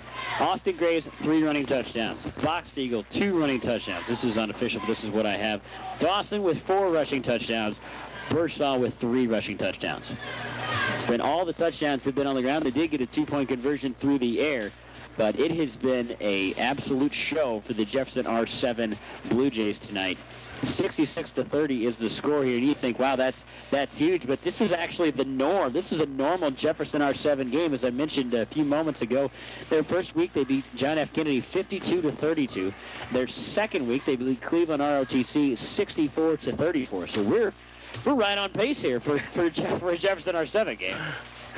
I'll be really curious at the end of this when we total up their yardage, because they've been averaging right around about 550 yards a game rushing, and now they really mix in the passing game well tonight. So it'll be curious to see how they come up on the yardage into this. The kickoff is deep, and it's going to be over the head of Treston Byers. He will field it at the 15, up the middle, cuts to the outside. He'll be brought down at about the 23-yard line, and that's where Herculaneum will start. And this should be a quick. They're not going to stop the clock. We are into a running clock right now, and so it only stops for timeouts, scoring plays, and I think that's injuries. And injuries. That's right. Mm-hmm. So it continues to roll here, 5:36 and counting. Boy, you never really thought that with these two teams this good. You didn't think that this would be a situation where we'd have a running clock, but Jefferson R-7 has really played a great 4 quarters. They have. And Dustin Johnson started the scoring with a long 47-yard run. R-7 responded and bounced right back. It looked like it was going to be a shootout. 2 to the right, 2 to the left. Handoff to the right side. That's Joshua Church on the right side. Good run there. And it will be it's about a 7-yard pickup there for Joshua Church up to the 31-yard line. No Dustin Johnson back. So you hope if your Herculaneum is not injured, they're just trying to keep him out, kind of, taking this game as a loss and just trying to keep him healthy. But you'd think if that was the case, though, you'd have Labriere out of the game, too, because he's hobbling around out there. Well, with Shaquan Brown getting hurt, they may not have a choice at this point. So I don't think I've seen Shaquan Brown back out there after his injury on kickoff either. 2nd and 2 coming up here for Herculaneum. 2 to the right, 1 to the left. 2 men in the backfield. Labriere just standing tall behind center, taking plenty of time. They hand it off to Hudson this time. He falls forward. He'll be close to the first down. That's Sean Hudson on the carry for the Blackcats. Oh, excuse me, that's Nico Brown. I apologize. Number 40, Nico Brown on the carry for Herculaneum. He does pick up the first down, so they will move the sticks. Ball goes up to the 34-yard line of Herculaneum. 66-30 is the score here from Jefferson R-7 High School. We are into a running clock, under 4 minutes to go. Jake Labriere is really hobbling on that ankle. Twins to the right, twins to the left. Brown, the lone man in the backfield. Labriere under center, taking plenty of time here, waiting for the final seconds on the play clock. Standing tall behind the center. Now we'll snap it. Hand it to Brown. Bobbles it a little bit up the middle, through the line. That's actually Joshua Church. Past the 50. A big run there by Joshua Church into Jefferson R-7 territory. 18 yards. He showed a little explosion there. Once he cleared those linebackers, he really took off. He was looking for green on that one. The safeties for R-7 really had to step in and save one there. Get a score update. The final, Crystal City defeats Lift for Life Academy 35-18. Congratulations to the Hornets on their first win of the season. 1st and 10, Herculaneum from the Jefferson 48. Under 3 to play. Labriere taking all the time in the world to snap the ball. Waits till that play clock gets down to about 2 seconds as he's been waiting. 2 receivers to the left, 1 to the right. Handoff to Church. Cuts back up the middle. Stiff arm to the 40. Nice run again there by Church. Good run of about 8 yards on the play. Hey, we want to thank our sponsors again. Jefferson R-7 School District, Mercy Hospital Jefferson, Lucas Smith, Buff Truck Outfitters, all in Festus, Ruther Ford and Herculaneum, Dunn Sporting Goods in Peevely, B&A CarQuest of Hillsboro, McFarland Travel and Festus, Comtree, YMCA of Jefferson County, Plaza Tire Service, the Medicine Stout Farmies, all those in Festus, Roberts, Wooten, and Zimmer Law Firm in Hillsboro, Farm Bureau Agent Joe Reed, and the Lowry Law Firm also in Hillsboro. I want to thank all of our sponsors making this game possible. 2 minutes remaining in the game. Herculaneum driving to the Jefferson 40-yard line. Labriere again standing tall behind center. Takes the snap. Hand off to Brown. Cuts left side. Picks up the first down and more inside the 35. Another good run there by Nico Brown. Nico Brown has picked it up on the offensive side of the ball too. He was a real spark plug and an inspiration for this Herculaneum team. I think with all the injuries mounting up on them, I think they just may have run out of gas. I'd like to remind you as you exit the facility this evening, please place your trash in the proper. We are under 90 seconds to play. And it looks like Jefferson R-7 is going to go to 3-0 on the season. And the Herculaneum Blackcats are going to fall to 1-2. Twins to the right, twins to the left. Church the lone back in the backfield. Labriere under center again. Taking all the time in the world to snap the ball. Under center, takes it. Hand off to Church up the middle. Breaks through the line, brought down from behind. Carries a runner. Here's a tackler, excuse me. Gonna be close to the line of scrimmage. I think that was Number 37, Josh. that was Jacob Engelberger. I think he was carrying, had him by the ankles, but Church just dragged him. Pickup of 9 on the play, 2nd and 1, and we are under 50 seconds to go. 66-30. Hey, make sure you stay tuned after this. End Zone is coming up next on regional radio. We'll be talking with high school coaches all around the regional radio listening area. So that will have you up until midnight. Make sure you stay tuned into that. Here's a run to Nico Brown to the right side. I think he does pick up the first down.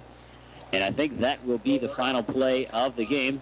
Herculaneum picks up the first down, and the Blackcats are headed off the field. And that is going to do it. The final here from Jefferson R-7. The Blue Jays defeat the Herculaneum Blackcats 66-30, the final.